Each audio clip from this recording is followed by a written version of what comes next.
ഈശോ മിശിഹായ്ക്ക് സ്തുതിയായിരിക്കട്ടെ. പരിശുദ്ധ അമ്മയുടെ മാധ്യസ്ഥം നമുക്ക് ഒരുമിച്ച് പ്രാർത്ഥിക്കാം. ദൈവകൃപ നിറഞ്ഞ മറിയമേ സ്വസ്തി, കർത്താവ് അങ്ങയോട് കൂടെ സ്ത്രീകളിൽ അങ്ങ് അനുഗ്രഹിക്കപ്പെട്ടവളാകുന്നു. അങ്ങയുടെ ഉദരത്തിൻ്റെ ഫലമായി ഈശോ അനുഗ്രഹിക്കപ്പെട്ടവനാകുന്നു. പരിശുദ്ധ മറിയമേ തമ്പുരാൻ്റെ അമ്മ, പാപികളായി ഞങ്ങൾക്ക് വേണ്ടി ഇപ്പോഴും ഞങ്ങളുടെ മരണസമയത്തും തമ്പുരാനോട് അപേക്ഷിച്ചു വരണമേ. ആമേൻ. ദൈവകൃപ നിറഞ്ഞ മറിയമേ സ്വസ്തി, കർത്താവ് അങ്ങയോട് കൂടെ സ്ത്രീകളിൽ അങ്ങ് അനുഗ്രഹിക്കപ്പെട്ടവളാകുന്നു. അങ്ങയുടെ ഉദരത്തിൻ്റെ ഫലമായി ഈശോ അനുഗ്രഹിക്കപ്പെട്ടവനാകുന്നു. പരിശുദ്ധ മറിയമേ തമ്പുരാൻ്റെ അമ്മ, പാപികളായി ഞങ്ങൾക്ക് വേണ്ടി ഇപ്പോഴും ഞങ്ങളുടെ മരണസമയത്തും തമ്പുരാനോട് അപേക്ഷിച്ചു വരണമേ. ആമേൻ. ദൈവകൃപ നിറഞ്ഞ മറിയമേ സ്വസ്തി, കർത്താവ് അങ്ങയോട് കൂടെ സ്ത്രീകളിൽ അങ്ങ് അനുഗ്രഹിക്കപ്പെട്ടവളാകുന്നു. അങ്ങയുടെ ഉദരത്തിൻ്റെ ഫലമായി ഈശോ അനുഗ്രഹിക്കപ്പെട്ടവനാകുന്നു. പരിശുദ്ധ മറിയമേ തമ്പുരാൻ്റെ അമ്മ, പാപികളായി ഞങ്ങൾക്ക് വേണ്ടി ഇപ്പോഴും ഞങ്ങളുടെ മരണസമയത്തും തമ്പുരാനോട് അപേക്ഷിച്ചു വരണമേ. ആമേൻ. പിതാവിനും പുത്രനും പരിശുദ്ധാത്മാവിനും സ്തുതി, അതിലെ പോലെ ഇപ്പോഴും എപ്പോഴും എന്നേക്കും. ആമേൻ. പരിശുദ്ധ പരമ ദിവ്യകാരുണ്യത്തിന് എന്നേരും ആരാധന സ്തുതി പുകഴ്ച ഉണ്ടായിരിക്കട്ടെ. പരിശുദ്ധ പരമ ദിവ്യകാരുണ്യത്തിന് എന്നേരും ആരാധന സ്തുതി പുകഴ്ച ഉണ്ടായിരിക്കട്ടെ. പരിശുദ്ധ പരമ ദിവ്യകാരുണ്യ ഈശോയ്ക്ക് എന്നേരും ആരാധന സ്തുതി പുകഴ്ചയും ഉണ്ടായിരിക്കട്ടെ. ഈശ്വരേറ്റവും സ്നേഹമുള്ള സഹോദരരെ, നമ്മുടെ ഓൺലൈൻ ധ്യാനത്തിൻ്റെ അടുത്ത സെഷനിലേക്ക് നമ്മൾ വന്നിരിക്കുകയാണല്ലോ. 9ാമത്തെ സെഷൻ. നമ്മൾ കഴിഞ്ഞ ഒരു സെഷൻ നമ്മൾ കാണുകയുണ്ടായി പൈശാചികമായ ഒരു കൊറോണ വൈറസ് ബാധയ്ക്കെതിരെ നമ്മൾ ഈ ദിവസം എന്തുമാത്രം ജാഗ്രത എടുക്കുന്നു. അതിനേക്കാൾ കൂടുതലായിട്ട് നമ്മൾ ജാഗ്രത എടുക്കേണ്ട ആത്മീയ വൈറസ്, പൈശാചിക അരൂപികളുടെ പ്രവർത്തനങ്ങളും കെണികളും നമുക്ക് ചുറ്റും ഉണ്ട്, നമ്മൾ തിരിച്ചറിയുന്നില്ല എന്ന് നമ്മൾ ഈ കഴിഞ്ഞ സെഷൻ ശ്രദ്ധിക്കുകയായിരുന്നു. ഏതാനും നാളുകൾക്ക് മുമ്പ് ഈ മൗണ്ട് നെബോ ധ്യാന കേന്ദ്രത്തിൽ ആത്മീയ സഹായം തേടി വന്ന ഒരു കുടുംബം, ഒരു വളരെ യുവതിയായ ഒരു അമ്മ, ഒരു കൈക്കുഞ്ഞ്, ഏതാനും മാസങ്ങൾ മാത്രം പ്രായമുള്ള കൈക്കുഞ്ഞിനെയും കൊണ്ട് ആ യുവതിയും അവരുടെ അമ്മയും അപ്പനും ഒക്കെ കൂടെ വന്നു ഒരു വൺ ഡേ കൺവെൻഷന്. അവരുമായിട്ട് അല്പസമയം ഒന്ന് കൺവെൻഷൻ കഴിഞ്ഞ് കണ്ടുമിണ്ടിയപ്പോൾ ഞാൻ പറഞ്ഞു, നിങ്ങളൊരു ധ്യാനം കൂടാനായിട്ട് വരണം. ഈ സ്ത്രീയുടെ, ഈ യുവതിയുടെ പ്രശ്നം എന്താണെന്ന് വെച്ചാൽ ഈ കുഞ്ഞിനാണ് വിഷയം. ഈ കുഞ്ഞ് ഈ അമ്മയുടെ പക്കൽ ഒരുപാട് കരയുന്നു, പാല് കുടിക്കില്ല, മുല കുടിക്കില്ല, ഭക്ഷണം കഴിക്കില്ല, എപ്പോഴും ഇങ്ങനെ അസ്വസ്ഥപ്പെട്ട് കരച്ചിലാണ്. അത് കയ്യിലെടുത്താലും അങ്ങനെ, ഭക്ഷണം കൊടുക്കാൻ നോക്കിയാൽ അങ്ങനെ, കൂട്ടത്തിൽ കിടത്താൻ നോക്കിയാൽ അങ്ങനെ കുഞ്ഞിങ്ങനെ കരഞ്ഞ് വാശി പിടിച്ച് ഇങ്ങനെ കരയുക. അതായത് മാസങ്ങൾ മാത്രം പ്രായമുള്ളതാനും. അപ്പം കുഞ്ഞിനെന്തോ ഒരു തിന്മയുടെ പീഡയാണ്, അസ്വസ്ഥയാണ്, അതാണ് അവർ പറയുന്നത്. ഞാൻ എപ്പോഴസമയം കുഞ്ഞിന് വേണ്ടി പ്രാർത്ഥിച്ചിട്ട് കുഞ്ഞിന് അങ്ങനെ ഒരു പീഡയുടെ ഒന്നും പെട്ടെന്ന് കണ്ടില്ല. അപ്പം എനിക്ക് മനസ്സിലായി ഇവർ കുടുംബമായിട്ട് തന്നെ വന്ന് പ്രാർത്ഥന ധ്യാനം കൂടണം, ആഴപ്പെട്ടൊരു ദൈവസ്പർശനം എടുക്കേണ്ട ആവശ്യമുണ്ട്. അടുത്ത ധ്യാനത്തിന് അവർ വന്നു, ധ്യാനം അവർ കൂടുകയാണ്. ധ്യാനത്തിനിടയിൽ ഞാൻ ശ്രദ്ധിച്ച ഒരു കാര്യം, ഈ കുഞ്ഞ് ഒന്നും ഭക്ഷണം കഴിക്കുകയല്ല, പാല് പോലും കുടിക്കില്ല, എപ്പോഴും ഇങ്ങനെ കരയുന്നു. അവിടെ അമ്മ എപ്പോഴും അസ്വസ്ഥയാണ്. അവിടെ ഇങ്ങനെ കുഞ്ഞിനെ വെച്ചുകൊണ്ട് പാല് കുടിപ്പിക്കാൻ നോക്കുന്നു. ധ്യാനം നടക്കുന്ന ഹാളിൻ്റെ താഴത്തെ അറ്റത്ത് സ്ക്രീൻ വെച്ച് മറിച്ച് ചെറിയ ക്യാബിൻ പോലെ ഉണ്ടാക്കിയിട്ട് അതിനകത്ത് കുഞ്ഞിനെ കൊണ്ടുവച്ച് ഇങ്ങനെ പാല് കുടിപ്പിക്കാൻ നോക്കും. ആ കുഞ്ഞിങ്ങനെ കരഞ്ഞ് അവിടെ ഇങ്ങനെ നോക്കി പിന്നെ അടുത്ത് കഴിയുമ്പോൾ എണീറ്റ് വരും, കുറച്ച് ടോക്ക് കേൾക്കും, പിന്നെയും കൊച്ചിൻ്റെ കരച്ചിൽ കാരണം പുറത്തേക്ക് ഇറങ്ങും, പിന്നെ അകത്ത് കയറി പിന്നെ പാല് കുടിപ്പിക്കാൻ നോക്കും, കുഞ്ഞൊന്നും കുടിക്കുന്നില്ല, കരച്ചിൽ. അങ്ങനെ ഈ ദിവസങ്ങളും കടന്നുപോയി ധ്യാനത്തിൻ്റെ. അപ്പോൾ കൊച്ചിൻ്റെ കരച്ചിൽ കാരണം എല്ലാവർക്കും ഒരു അസ്വസ്ഥത വരുന്നുണ്ട്. പക്ഷെ ഞാൻ ശ്രദ്ധിച്ചുകൊണ്ടിരിക്കുകയാണ്. അപ്പോൾ ഇടയ്ക്ക് വെച്ച് ഞാൻ ശുശ്രൂഷകർ സ്ത്രീകളോട് പറഞ്ഞു, നിങ്ങളൊരു കാര്യം ചെയ്യുക, ആ കുഞ്ഞിനെ നിങ്ങൾ ടോക്കിൻ്റെ സമയത്തെങ്കിലും വാങ്ങിച്ച് പിടിച്ച്. അപ്പോൾ ടോക്ക് പ്രധാനപ്പെട്ട പ്രാർത്ഥനാ സെഷനൊക്കെ ആരാധനയൊക്കെ വരുമ്പം ഈ സഹോദരിക്ക് കുഞ്ഞിൻ്റെ ഒരു സാന്നിധ്യം ഇല്ലാതെ പരമാവധി പ്രാർത്ഥിക്കാൻ അവസരം കിട്ടുമല്ലോ. ബാക്കി ഇട സമയത്തൊക്കെ കുഞ്ഞിന് പാല് കൊടുക്കുകയോ അങ്ങനെ നോക്കുകയൊക്കെ ചെയ്യട്ടെ. എന്നിട്ട് ഈ സമയത്ത് ഇങ്ങനെ ചെയ്യാം. അപ്പോൾ ശുശ്രൂഷകരായ 1-2 സഹോദരിമാർ അത് ഏറ്റെടുത്തു. അവർ ഈ കുഞ്ഞു കൊച്ചിനെ കൊണ്ട് ഇങ്ങനെ നടക്കാൻ തുടങ്ങി ടോക്കിൻ്റെ സമയത്തൊക്കെ. അങ്ങനെ ഒരു ദിവസം കഴിഞ്ഞപ്പോൾ ശുശ്രൂഷകർ, അപ്പോൾ ഇവർക്ക് ടോക്ക് കേൾക്കാൻ സാധിച്ചു. അപ്പോൾ ശുശ്രൂഷകർ എന്നോട് പറഞ്ഞു, അച്ഛാ, ഞങ്ങളുടെ കയ്യിൽ കുഞ്ഞ് വരുമ്പോൾ കൊച്ചിന് കരച്ചിലൊന്നുമില്ല. ഞങ്ങൾ പാല് കൊടുക്കുമ്പം അതിന് വായിൽ ഇങ്ങനെ സ്പൂണൊക്കെ വെച്ച് പാല് കുടിപ്പിക്കാൻ നോക്കുമ്പോൾ അത് കുടിക്കുന്നുണ്ട്. ഇച്ചിരി എന്തെങ്കിലും കൊണ്ടുനടക്കുമ്പോൾ ഒരു വിഷമം വന്നു. ഞങ്ങളുടെ കയ്യിൽ സ്വസ്ഥമാണ്. അത് ശുശ്രൂഷകർ, സ്ത്രീകൾ മാത്രമല്ല പുരുഷന്മാർ പോലും ആ കൊച്ചിനെ വഹിച്ചുകൊണ്ട് ഇങ്ങനെ മുറ്റത്തോടെ നടക്കുന്നത് ശ്രദ്ധിക്കുകയും ചെയ്തു. കൊച്ചു നല്ല ശാന്തമാണ്. പക്ഷേ ഈ തള്ള കൊച്ചിനെ പാല് കുടിപ്പിക്കാൻ നോക്കുകയും ചെയ്ത് വല്ലാത്ത അസ്വസ്ഥയാണ്.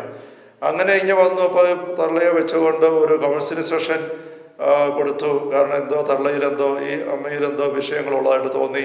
അപ്പോൾ കൗൺസിലിങ് കൊടുത്ത, പേഴ്സണൽ ഷെയറിങ് കൊടുത്ത സഹോദരി പറഞ്ഞു, സിസ്റ്ററാണ്. സിസ്റ്റർ പറഞ്ഞ, അച്ഛാ, തിന്മയുടെ ശക്തമായ സാന്നിധ്യം ഈ അമ്മയിൽ, ഈ ചെറിയ അമ്മയിൽ ഉണ്ട്. ശക്തമായ സാന്നിധ്യമുണ്ട്. അത് നല്ലപോലെ അനുഭവപ്പെട്ടു. അതുകൊണ്ട് ആ രീതിയിൽ വേണം നമുക്ക് ഈ കാര്യത്തെ കൈകാര്യം ചെയ്യാൻ, ശ്രദ്ധിക്കാൻ, ഫോക്കസ് ചെയ്യാനായിട്ട്. അപ്പോൾ ആ സ്ത്രീക്ക്, ആ അമ്മയ്ക്ക് കുറച്ചുകൂടെ സഹായം ആ രീതിയിൽ കൊടുത്തു. ആത്മശോധന ചെയ്ത് നന്നായിട്ട് കുമ്പസാരിക്കാനും ക്ഷമിക്കാനും ഒക്കെ പറഞ്ഞുകൊണ്ട് അങ്ങനെ വന്ന് ഈ അവസാനത്തെ അഭിഷേക പ്രാർത്ഥന, അതിൻ്റെ ഭാഗമായിട്ട് തിന്മയെ ബഹിഷ്കരിച്ചുകൊണ്ടുള്ള ബഹിഷ്കരണ ശുശ്രൂഷയുണ്ട്. ആ ശുശ്രൂഷയിലൂടെ കടന്നു വന്നപ്പോഴേക്കും ഈ പെൺകുട്ടി കുഞ്ഞിനെ മറ്റുള്ള ശുശ്രൂഷ നോക്കിക്കൊണ്ടിരിക്കുകയാണ്. ഈ യുവതിയായ അമ്മ എടുത്തടിച്ച് നിലത്തോട്ട് വീണ് കുറേ സമയം നിലത്ത് കടന്ന് ഉരുണ്ട്. പൈശാചിക സാന്നിധ്യം ആ പെൺകുട്ടിയുടെ യുവതിയിലുണ്ടായിരുന്ന വെളിപ്പെട്ടിട്ട് അതിങ്ങനെ വിട്ടുപോകാനിട വന്നു. അതിനുശേഷം ഈ കുഞ്ഞ് പാല് കുടിക്കാനായിട്ട് വരുമ്പോൾ ഈ കുഞ്ഞിന് യാതൊരു അസ്വസ്ഥയും ഉണ്ടായിരുന്നില്ല. ഇത് ഈ വിടുതലിൻ്റെ ഒരുപാട് അനുഭവങ്ങളൊക്കെ ഞാൻ ശുശ്രൂഷയിൽ കണ്ടിട്ടുണ്ട്. വളരെ ശക്തമായതും അനേക ആഴ്ചകളും മാസങ്ങൾ തന്നെ പ്രാർത്ഥിച്ച് വിടുതൽ കിട്ടുന്നതൊക്കെ. പക്ഷേ ഇതൊരു പ്രത്യേക അനുഭവമായിരുന്നു. നമുക്കറിയാം, പൈശാചികമായ കെട്ടുകൾ അഴിഞ്ഞു കിട്ടാനായിട്ട് വിടുതലിന് വേണ്ടി പ്രാർത്ഥിക്കുമ്പോൾ, അല്ലെ പൈശാചികളെ ഇറക്കി വിടാനായിട്ട് ബഹിഷ്കരിച്ച് പ്രാർത്ഥിക്കുമ്പോൾ ഓരോ കേസും ഓരോ രീതിയിലാണ്. ഒരുപോലെയുള്ള ഒരു കേസും ഒരിക്കലും ഉണ്ടായിരിക്കില്ല എന്ന് ഈ മേഖലയിൽ ആഴപ്പെട്ട് അനുഭവസമ്പന്നത നീങ്ങുന്ന വ്യക്തികളൊക്കെ പങ്കുവെക്കുന്ന കാര്യമാണ്. അത് 100% ശരിയാണ്. നമുക്ക് എന്തുമാത്രം അനുഭവങ്ങൾ ഉണ്ടെങ്കിൽ പോലും ഓരോ കേസുകളും കൈകാര്യം ചെയ്ത് വരുമ്പം ഒരിക്കലും കണ്ടിട്ടില്ലാത്ത പുതിയ പുതിയ രീതികളും കാര്യങ്ങളും അവസ്ഥകളും ഒക്കെ അവിടെ കാണാനായിട്ട് സാധിക്കും. അപ്പം ഇതിങ്ങനെ ഒരു അമ്മയിലുള്ള ഒരു തിന്മയുടെ സാന്നിധ്യ സ്വാധീനം ഒരു കുഞ്ഞിലേക്ക് ഇതുപോലെ അസ്വസ്ഥതയായിട്ട് നാളുകളായിട്ട് വരുന്നത്, അത് ഇതുപോലെ കൃത്യമായിട്ട് പ്രകടമാകുന്നത്, അത് പ്രാർത്ഥന വഴി അമ്മയ്ക്ക് വിടുതൽ കിട്ടിക്കഴിയുമ്പോൾ കുഞ്ഞിൻ്റെ അസ്വസ്ഥ മാറുന്നത് ഇത്ര പ്രകടമായിട്ട് ഇങ്ങനെ അമ്മയും കുഞ്ഞിൻ്റെ ബന്ധത്തിൽ, അത് മുലപ്പാല് വഴി പോലും അതൊരു വലിയ ഒരു ഉൾക്കാഴ്ച എനിക്ക് തന്നിയൊരു അനുഭവമായിരുന്നു. ഇപ്പം മുലപ്പാലിലൂടെ പോലും ഒരു കുഞ്ഞിലേക്ക് അമ്മയിലുള്ള അല്ലെ അപ്പനിലുള്ള മാതാപിതാക്കളുള്ള തിന്മകൾ ഇങ്ങനെ സാഹചര്യങ്ങൾ പകർന്നു വന്നിട്ട് ഈ കുഞ്ഞുങ്ങൾക്ക് അസ്വസ്ഥ ഉണ്ടാക്കുന്നതായിട്ട്. അപ്പോൾ പലപ്പോഴും കൊച്ചു കുഞ്ഞുങ്ങളുടെ അസ്വസ്ഥതകൾ ആയിട്ട് മാതാപിതാക്കൾ വരുമ്പോൾ ഞാൻ പിന്നെ നിരീക്ഷിച്ചറിയുന്നൊരു കാര്യം, ഈ കുഞ്ഞുങ്ങളിലല്ല പ്രശ്നം, മാതാപിതാക്കളിലാണ്. നമുക്ക് കേൾക്കാനത്ര സുഖമുള്ള കാര്യമൊന്നുമല്ലത്, സന്തോഷമുള്ള കാര്യവുമല്ല. പക്ഷേ നിങ്ങളുടെ കുഞ്ഞുങ്ങളെക്കുറിച്ച് അസ്വസ്ഥത കാണുമ്പോൾ ആദ്യമേ തന്നെ മാതാപിതാക്കന്മാർ സ്വന്തം ജീവിതത്തിലേക്ക് നോക്കണം. സ്വന്തം ജീവിതത്തിൽ ചില സംഭവങ്ങളൊക്കെ പ്രകടമായിട്ട് പ്രശ്നങ്ങൾ മാതാപിതാക്കളുടെ ഭാഗത്ത് ഉണ്ടായതായിട്ട് അല്ലെങ്കിൽ തിന്മയ്ക്ക് പഴുതു കൊടുത്തായിട്ട് കണ്ടേക്കാം. അങ്ങനെയുള്ളത് ഇടമയോടെ ഏറ്റവും കുമ്പസാരിച്ചിട്ടുണ്ട്. ഇല്ല എങ്കിൽ കുമ്പസാരിച്ച് മാപ്പ് ചോദിച്ചിട്ട്, പിന്നെ നമ്മൾ കണ്ടത് കഴിഞ്ഞ ദിവസം സെഷനിൽ ഏറ്റുപറഞ്ഞ് ഏതൊരു പാപം ഈശോ ഏറ്റെടുത്തതാണ്. അത് പിന്നെ അവിടെ നിന്ന് ഒരിക്കലും കണക്ക് വെച്ചുകൊണ്ടിരിക്കുന്നില്ല. പക്ഷേ ആ പാപത്തിൻ്റെ ഓർമ്മ നമ്മുടെ ബുദ്ധിയിൽ റെക്കോർഡഡ് ആണ്, മെമ്മറി സെല്ലുകൾ. അത് നമുക്ക് ഡിലീറ്റ് ചെയ്യാൻ പറ്റത്തില്ല. ആ ഓർമ്മയെ പിന്നെ നിരന്തരം തമ്പുരാന്റെ കരുണയെ പ്രകീർത്തിക്കാനുള്ള ഓർമ്മയാക്കി മാറ്റണം. ആ ഒരു തിന്മയുടെ പ്രവൃത്തി വഴിയായിട്ട് പൈശാചിക അരുവിക്കൊരു അവസരം കിട്ടി നമ്മുടെ കുടുംബത്തിലേക്ക് കുഞ്ഞുങ്ങളിലേക്ക് തിന്മ അങ്ങനെ കടന്നു കയറിയിട്ട് അവരെ എപ്പോഴും ഞെരുക്കുന്നതായിട്ട് തോന്നുന്നുണ്ടെങ്കിൽ ഈശോ ലോകത്തിൻ്റെ പാപം നീക്കുന്ന കുഞ്ഞാട് ഈശോയാണ്. നമ്മൾ കണ്ടു കരുണയുടെ തിരുനാള പശ്ചാത്തലത്തിലൊക്കെ ലോകം മുഴുവൻ്റെയും പാപം നീക്കുന്ന കുഞ്ഞാട് ഈശോയാണ്. പക്ഷേ ഈശോ ഒരിക്കലും ഒരു വീട്ടിലും ഒരു കുടുംബത്തിലും ആടുമക്കലും കടന്നു കയറി ബലമായിട്ട് ഒരു അഴുക്കുമായിട്ടുണ്ട് പോവുകയില്ല. സ്നാപകൻ ഈശോയെ പരിചയപ്പെടുത്തിക്കൊണ്ട് പറഞ്ഞത്, ഇതാ ലോകം മുഴുവൻ്റെയും പാപം നീക്കുന്ന ദൈവത്തിൻ്റെ കുഞ്ഞാട്. നമ്മളതേപ്പറ്റി കഴിഞ്ഞ സെഷൻ ശ്രദ്ധിച്ചതാണ്. ഇസ്രായേൽക്കാർക്ക് അങ്ങനെ ഒരു ആത്മീയ ആഘോഷം, ഒരു പരിഹാര തിരുക്കർമ്മം ഉണ്ടായിരുന്നു. കുഞ്ഞാടിനെ വിളിച്ച് പുരോഹിതൻ ജനം മുഴുവനും നടുവിൽ നിർത്തിയിട്ട് ജനം മുഴുവൻ്റെയും പാപങ്ങളെല്ലാം പുരോഹിതൻ ഇങ്ങനെ ഈ കുഞ്ഞാടിലേക്ക് ആവഹിച്ചിട്ട് ആ കുഞ്ഞാടിനെ ഒരാൾ ഇറക്കി പുറത്ത് കൊണ്ടുപോയി ഇങ്ങനെ കാട്ടിലേക്ക് വിട്ട് മരുഭൂമിയിലേക്ക് വിട്ടിട്ട് അസാലയിൽ എന്ന് പറയുന്ന ഒരു പൈശാചിക അരുവി കേൾപ്പിച്ചു കൊടുക്കുന്നതായിട്ട് പാരമ്പര്യം പഴയ നിയമത്തിൽ കിടക്കുന്ന കാണാം. യഹൂദർക്കതൊരു ആചാരമായിട്ടുണ്ടായിരുന്നു. അങ്ങനെ ഈ വന്യമൃഗങ്ങൾ ഈ കുഞ്ഞാടിനെ പിടിച്ച് തിന്നുമ്പോൾ അതിനെ കൊന്നു കളയുമ്പോൾ ഈ പാപമെല്ലാം ജനത്തിൻ്റെ പാപം മുഴുവൻ നീങ്ങിപ്പോയിരുന്നു. അപ്പൊ പുരോഹിതന് അതാണ് ഈശോയെ നോക്കിയ സ്നാപകൻ പറഞ്ഞത്, ഇതാ ലോകം മുഴുവൻ്റെയും പാപം നീക്കുന്ന ദൈവത്തിൻ്റെ കുഞ്ഞാട്. എല്ലാ വർഷവും പുതുവർഷം ആരംഭിച്ച് 10-ാം ദിവസം പരിഹാര തിരുനാളിൻ്റെ അവസരത്തിൽ ഇങ്ങനെ കുഞ്ഞാടിനെ, ജനത്തിൻ്റെ പാപം നീക്കുന്ന ഒരു കുഞ്ഞാടിനെ അവർക്കറിയാം. ആ സ്ഥാനത്താണ് ലോകം മുഴുവൻ്റെ പാപം നീക്കുന്ന കുഞ്ഞാടായിട്ട് ഈശോയെ സ്നാപകൻ അവതരിപ്പിക്കുന്നത്. പക്ഷേ കുഞ്ഞാടിൻ്റെ മേൽ ഈ പുരോഹിതൻ പാപങ്ങൾ ഇങ്ങനെ ആവഹിക്കുകയാണ്. ജനം ആ സമയം ദേവാലയത്തിലായിരുന്നുകൊണ്ട് അവിടെ പാപങ്ങളെല്ലാം ഒരുപക്ഷെ മനസ്സുകൊണ്ടായിരിക്കാം ഏറ്റുപറഞ്ഞ് ഇങ്ങനെ മാപ്പ് ചോദിക്കുന്നു. ആ ഏറ്റുപറഞ്ഞ പാപങ്ങളെല്ലാമാണ് പുരോഹിതൻ ഈ കുഞ്ഞാടിൻ്റെ മേൽ ആവഹിക്കുന്നത്, എന്നിട്ടാണ് കുഞ്ഞാടിനെ പുറത്തേക്ക് വിടുന്നത്. അപ്പൊ ലോകം മുഴുവൻ്റെയും പാപം നിൽക്കുന്ന കുഞ്ഞാടായിട്ട് ഈശോ നിൽക്കുമ്പോൾ ഈശോയോട് പറയുന്നൊരു കാര്യമാണ്, നിങ്ങൾ നിങ്ങളുടെ പാപങ്ങൾ ഏറ്റുപറയണം. യോഹന്നാന്റെ 1-ാം ലേഖനം 1-ാം അധ്യായത്തിൽ 9 മുതലൊക്കെ വാക്യങ്ങൾ നമുക്ക് കാണാം. നമ്മുടെ പാപങ്ങൾ ഏറ്റെടുക്കാൻ വേണ്ടിയിട്ടാണ്. ഏറ്റുപറയുന്ന പാപമെല്ലാം ഏറ്റെടുക്കും. അപ്പോൾ ലോകം മുഴുവൻ്റെയും പാപം ഏറ്റെടുക്കുന്ന കുഞ്ഞാടാണ് ഈശോ. പക്ഷെ നമ്മൾ ആ കുഞ്ഞാടിലേക്ക് നമ്മുടെ പാപങ്ങൾ ഏൽപ്പിച്ചു കൊടുക്കണം. അപ്പം നമ്മൾ കുമ്പസാരിക്കുമ്പോൾ ചെയ്യുന്നുണ്ട്, അത് ബോധപൂർവ്വം അറിഞ്ഞ് ആത്മാർത്ഥമായിട്ട് ചെയ്യുക. ഒപ്പം നമ്മൾ വഴി ഇപ്പം പറഞ്ഞ കുഞ്ഞുങ്ങളിലേക്കൊക്കെ വന്നിരിക്കാവുന്ന പോരായ്മകളോ കുറവുകളോ പാപങ്ങളോ നമ്മുടെ കുടുംബത്തിൽ കയറിക്കിടന്ന് തിന്മ ചെയ്യുന്ന പാപങ്ങളോ ഒക്കെ കാണുമ്പോൾ, തിന്മകൾ കാണുമ്പോൾ ആ തിന്മകളെ നമ്മൾ ഈശോയുടെ പരിഹാര ബലിയിലേക്ക്, ആ കുഞ്ഞാടിലേക്ക് ഏൽപ്പിച്ചു കൊടുത്തുകൊണ്ട് പ്രാർത്ഥിക്കണം. നമ്മൾ കരുണയുടെ നവനാളിൽ കടന്നു വന്നപ്പോൾ കണ്ടതാണ് ഈശോ ഓരോ ദിവസം ഓരോ പ്രത്യേക കൂട്ടരെ, ഇന്ന് ഇന്ന ആൾക്കാരെ എൻ്റെ മക്കൾ കൊണ്ടുവന്ന് കരുണക്കടലിൽ മുക്കിയെടുക്കുക എന്നുവെച്ചാൽ നമ്മൾ കരുണക്കൊന്ന് ചെല്ലുമ്പോൾ നമ്മൾ നിത്യപിതാവേ എൻ്റെ ലോകം മുഴുവൻ്റെയും അവിടെ നമുക്കൊരു മാറ്റം വരുത്തി ചെല്ലാൻ പറ്റും. പ്രത്യേകിച്ച് എൻ്റെ കുടുംബത്തിൽ എൻ്റെ കുഞ്ഞിനെ കാണുന്ന ഇന്ന പ്രശ്നങ്ങൾ, അസ്വസ്ഥത, അതിന് കാരണമായി അപ്പനായ അമ്മയെ എൻ്റെ ദൈവത്തിൽ വന്നോ ഇന്ന കുറവുകൾ, ഇവയ്ക്കെല്ലാം പരിഹാരമായി അങ്ങയുടെ വത്സല സോദരൻ ഞങ്ങളുടെ രക്ഷകനും കർത്താവുമായ ഈശോ മിശിഹായുടെ തിരുശരീരവും തിരുരക്തവും ആത്മാവും ദൈവത്വം കാഴ്ച അർപ്പിക്കുന്നു. അപ്പൊ ഇതിങ്ങനെ പിന്നെ പ്രാർത്ഥിക്കേണ്ട ആവശ്യമുണ്ടോ എന്ന് ചോദ്യം വേണ്ടേ വരാം. ചിലപ്പോൾ നമ്മൾ കഴിഞ്ഞ ദിവസം ശ്രദ്ധിച്ചതാണ്, പാപങ്ങൾ ഏറ്റുപറഞ്ഞ് അവിടെ ഏറ്റെടുത്തു. ദൈവം ഏറ്റെടുത്ത ഒരു പാപത്തെക്കുറിച്ച് പിന്നെ ഒരിക്കലും നമ്മൾ മാപ്പ് ചോദിച്ച് പ്രാർത്ഥിക്കേണ്ട ആവശ്യമില്ല.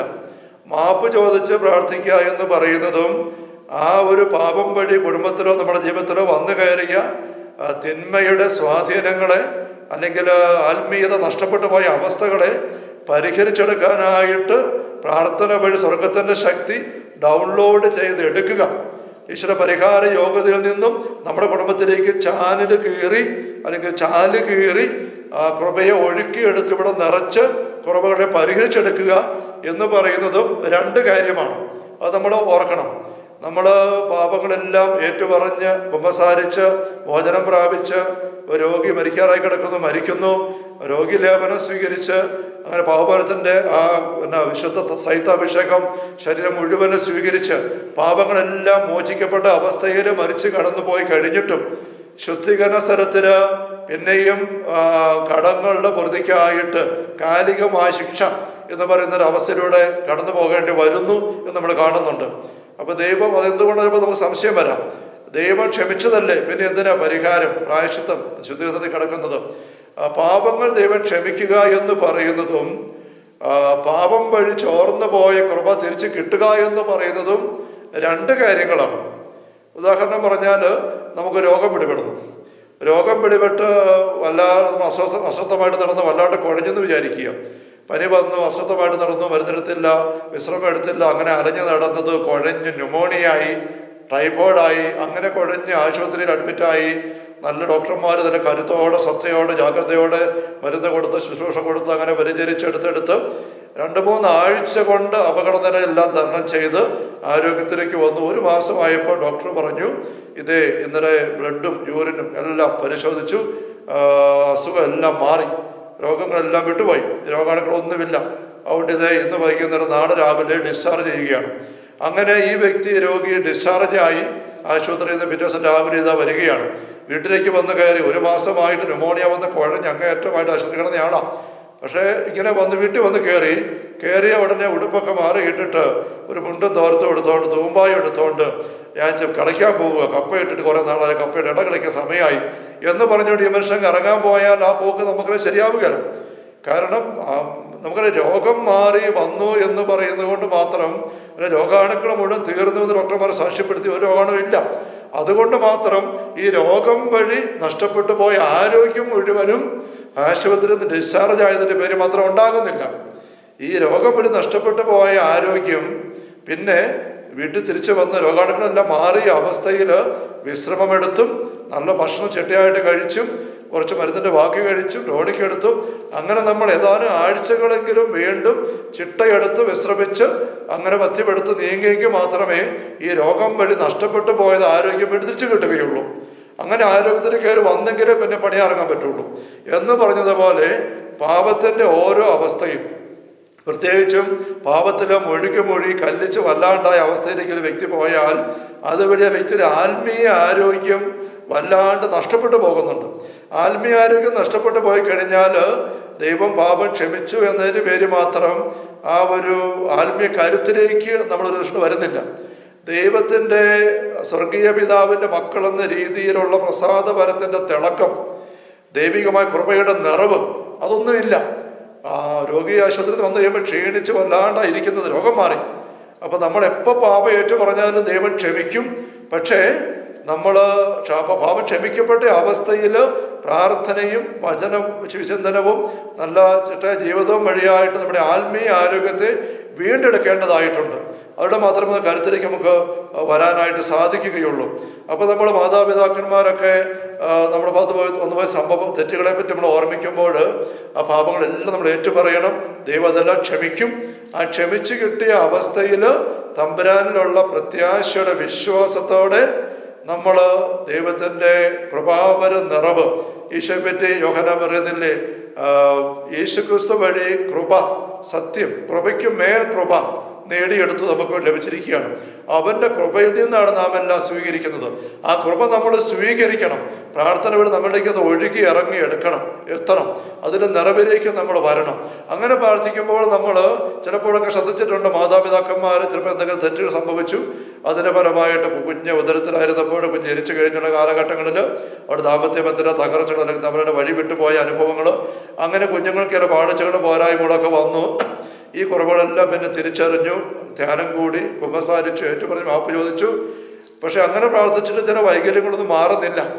ചില വൈകല്യങ്ങളൊക്കെ ഒരു പരിധിക്കപ്പുറം വന്നു പോയത്, പ്രത്യേകിച്ച് ഭൗതികമായ സാഹചര്യങ്ങളൊക്കെ വന്നു പോയത് നമുക്ക് അനുദപിച്ചതുകൊണ്ട് മാത്രം, ദൈവം ക്ഷമിച്ചത് കൊണ്ട് മാത്രം മുഴുവനും നികന്നു കിട്ടണമെന്നൊന്നുമില്ല.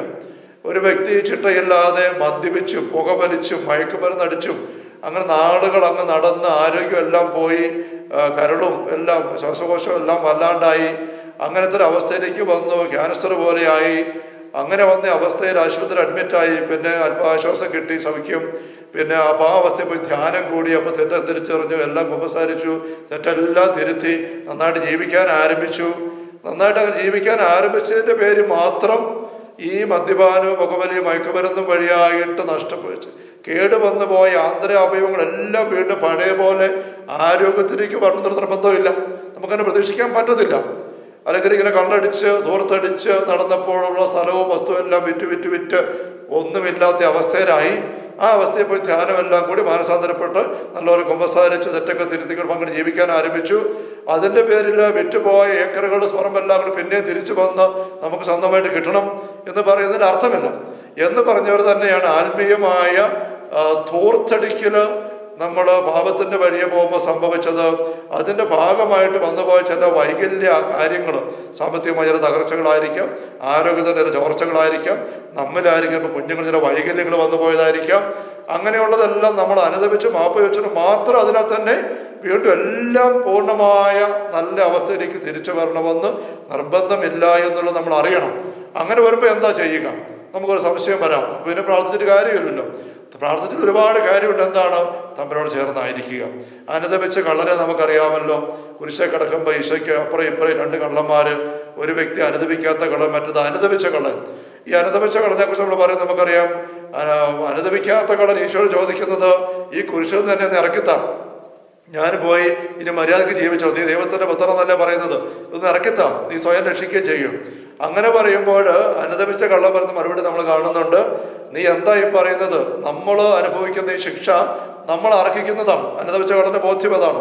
പക്ഷെ ഇവന് ദൈവത്തിന്റെ പുത്രൻ ഒരു തെറ്റും ചെയ്തിട്ടില്ല, ഇത് അർഹിക്കുന്നേ ഇല്ല, ഇവിടെ നീ മിണ്ടരുത് എന്ന് പറഞ്ഞുകൊണ്ട് കൂട്ടുകാരനായ ആ അനുദപിക്കാത്ത കള്ളനെ ഈ അനുദപിച്ച കള്ളൻ ശകാരിക്കുന്നുണ്ട്. എന്നിട്ടാണ് അങ്ങേര് ഈശോയോട് പറയുന്നത്, കർത്താവേ, അങ്ങയുടെ രാജ്യത്ത് വരുമ്പോൾ എന്നെ കൂടി ഓർക്കണമേ. അപ്പൊ ഈശോ അപ്പം തന്നെ മറുപടി കൊടുക്കുന്നുണ്ട്, നീ ഇന്ന് എന്നെ ഇവിടെ പരദീസയിലായിരിക്കും. അപ്പൊ നമ്മൾ സൂചിപ്പിച്ചത് വെച്ച് ദൈവം പാപം ക്ഷമിച്ചു കഴിഞ്ഞ് ആ പാപത്തിന്റെ പരിഹാര ഘടകങ്ങൾ തീരാത്ത അവസ്ഥയിൽ മരിച്ചാൽ നമുക്കൊരു ശുദ്ധീകരണ സ്ഥലത്തിലൂടെ കടന്ന് നമ്മുടെ പാപം വഴി നഷ്ടപ്പെടുത്തി കിടന്ന് ദൈവീച്ഛായ വീണ്ടും പുതുക്കിയെടുക്കേണ്ട ആവശ്യമുണ്ടല്ലോ. അതാണ് ശുദ്ധീകരണ സ്ഥലം. പക്ഷെ ഇവിടെ കുരിശിൽ അനുദപിച്ച കള്ളന് മരണത്തിലേക്ക് പോകുമ്പം ഈശോയും മരിക്കുകയാണ്, അവനും മരിക്കുകയാണ്. ഈശോ കൊണ്ട് പറയുന്നത്, നീ ഇന്ന് എൻ്റെ കൂടെ പരദീസയിലായിരിക്കും. അപ്പോൾ ശുദ്ധീകരണ സ്ഥലം ഇല്ലേ എന്ന ചോദ്യം വേണമെങ്കിൽ വരാം. നമുക്ക് അറിഞ്ഞുകൂടാ, കൃത്യം പറയാം, ദൈവീയമായ രഹസ്യങ്ങളുടെ കാര്യങ്ങൾ നമുക്ക് അറിഞ്ഞുകൂടാ. പക്ഷെ അതിൻ്റെ ഒരു സൂചന ചിലപ്പോൾ ചില പിതാക്കന്മാരൊക്കെ വ്യാഖ്യാനിക്കുന്നത്, ഈ അനുദപിച്ച കള്ളന് ഒരു ശുദ്ധീകരണ സ്ഥലം ഉണ്ട്, അവനതിലൂടെ കടന്നു പോവുകയാണ്. എപ്പോഴാണ്, എവിടെയാണ്? ഈ കുരിശിൽ കിടക്കുമ്പോൾ. അവന്റെ പാപത്തിന്റെ കെട്ട ജീവിതത്തിന്റെ ഫലമായിട്ടാണ് അവന് അറസ്റ്റ് ചെയ്യപ്പെട്ടത്, വിചാരണ ചെയ്യപ്പെട്ടത്, മരണശേഷം കുരിശുമരണത്തിന് വിധിക്കപ്പെടുന്നത്. പക്ഷെ അതിലേക്ക് വരുമ്പോഴേക്കും അവന് പശ്ചാത്താപമുണ്ട്. അതിലേക്ക് വരുമ്പോൾ തന്നെ, അതിന് മുമ്പ് തന്നെ അവൻ പറഞ്ഞു, ദൈവമേ എനിക്ക് തെറ്റിപ്പോയി, എൻ്റെ തെറ്റിൻ്റെ ഫലമാണിത്, എൻ്റെ തെറ്റിയെ മാപ്പ് ചോദിക്കുന്നു. ദൈവത്തിന് മാപ്പ് ചോദിച്ചു, അപ്പോഴും ദൈവം ക്ഷമിച്ചു കഴിഞ്ഞു. അപ്പോൾ ദൈവം ക്ഷമിച്ചു എന്നതിന് പേര് മാത്രം ആയില്ല, നമ്മൾ കണ്ടില്ലേ. അപ്പോൾ ഒരു പരിഹാരം, ഈ പോരായ്മകൾക്കെല്ലാം ഒരു കടങ്ങൾ പരിഹരിച്ചെടുക്കണ്ടേ, അതിനുള്ള ഒരു പരിശ്രമം ആവശ്യമുണ്ടല്ലോ, ഒരു ശുദ്ധീകരണ അനുഭവം. അതെവിടെയാണ്? ഇവന് കുരിശിൽ കിടക്കുമ്പോൾ പറഞ്ഞു, ഈ കുരിശിൻ്റെ സഹനം മുഴുവനും എൻ്റെ തിന്മയ്ക്ക് പരിഹാരമായിട്ട് ഞാൻ സ്വീകരിക്കുന്നു, എനിക്ക് ഇതേക്കുറിച്ച് യാതൊരു പരാതിയില്ല. അവന് ഈശോയെക്കുറിച്ച് നല്ല ബോധ്യമാണ്, വിശ്വാസമാണ്, ദൈവത്തിൻ്റെ പുത്രനാണ്, ഒരു പാവമില്ലാത്ത ആളാണ്.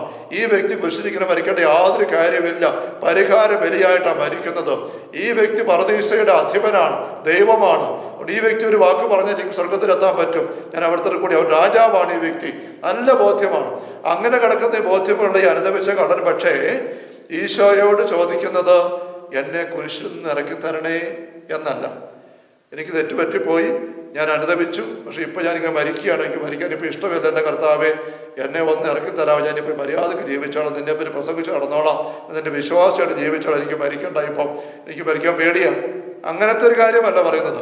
മറിച്ച് ഈ മനുഷ്യൻ പറയുന്നത്, ഈ കുരിശിലെ സഹനം ആണി നിറഞ്ഞ് കിടക്കുന്ന, ചോര ഒഴുകുന്ന ഭീകരമായ പീഡ കൊണ്ട് ശരീരം കിടന്ന് കിടുങ്ങി വിറയ്ക്കുകയാണ്, വേദനയിൽ വിറങ്ങരിച്ച് മിണ്ടാൻ പോലും പറ്റുന്ന. അതിനിടയ്ക്ക് പറയുന്ന കാര്യം ഇതാണ്, ഇതൊന്നും എനിക്ക് കുറച്ച് തരണ്ട, ഈ സഹനം മുഴുവൻ ഞാൻ സ്വീകരിച്ചിരിക്കുന്നു, ഇതെൻ്റെ പാപത്തിൻ്റെ പരിഹാരമായിട്ട് നിന്റെ പരിഹാരം ബലിയുടെ അടുത്ത് കാഴ്ചവെക്കുകയാണ്, എനിക്ക് ഒറ്റ കാര്യം മതി, സ്വർഗത്തിനോട് എത്തണം.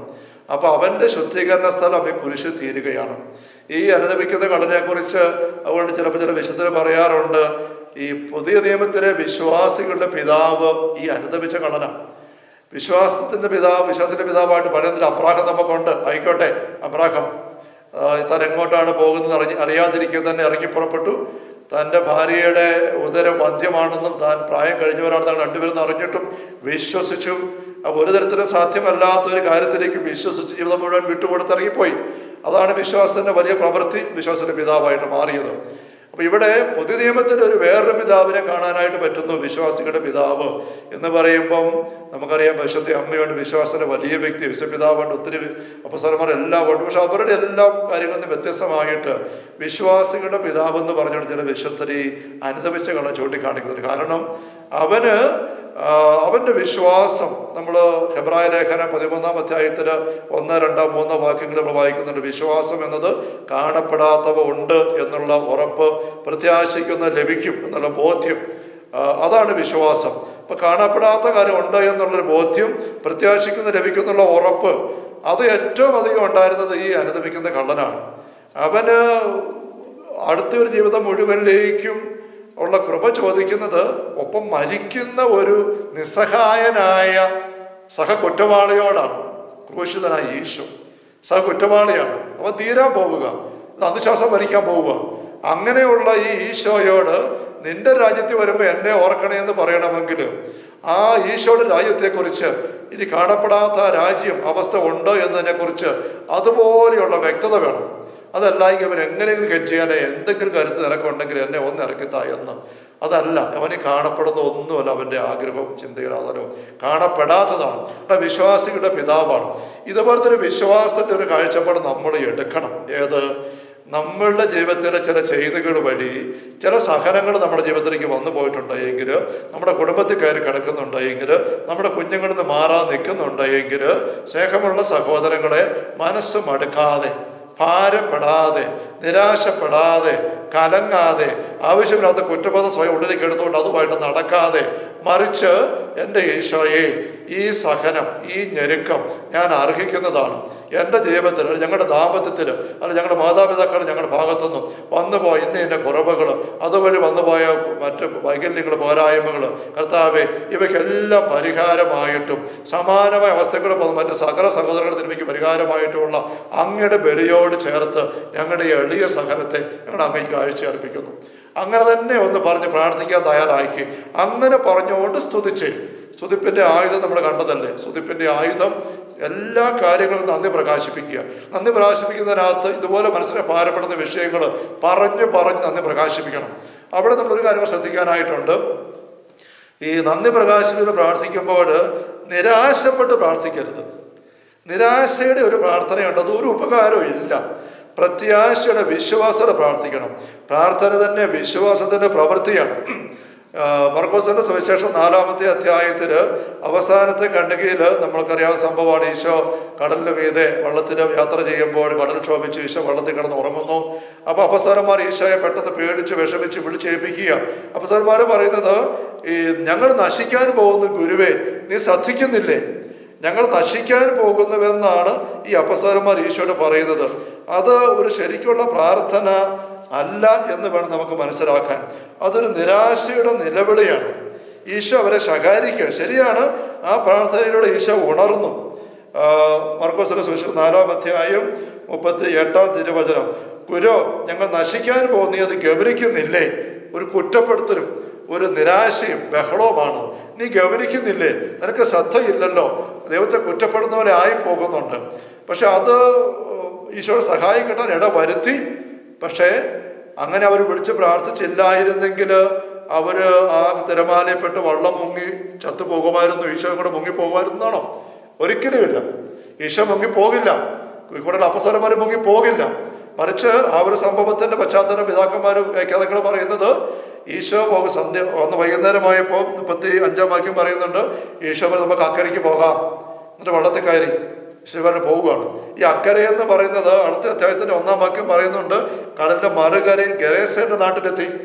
അവിടെയാണ് ഈ പിശാച ബാധിതൻ ലഗ്യോൻ ആവസിച്ചവൻ.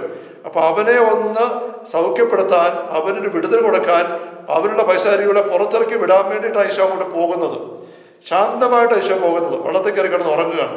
പക്ഷെ ഈശോയുടെ വരവിന്റെ അപകടം മണത്തറിഞ്ഞ അക്കരെയുള്ള ഈ മനുഷ്യനിലെ പൈശാചിക അരുവിൽ ലഗിയോൻ, ഈ ലഗിയോനാണ് ഇവിടെ കടലിളക്കി വിടുന്നത്, കടൽക്ഷോഭം ഉണ്ടാകുന്നത്. ഇത് വെറും ഒരു പ്രകൃതിക്ഷോഭമല്ല, പെട്ടെന്ന് ഒരു കൊടുങ്കാറ്റുണ്ടായി എന്നാണ് പറയുന്നത്. പെട്ടെന്ന് കൊടുങ്കാറ്റുണ്ടായി എന്ന് മാത്രമല്ല, ഈശോ കാറ്റിനെ ശാസിച്ചു, അടങ്ങുക എന്ന് പറഞ്ഞു.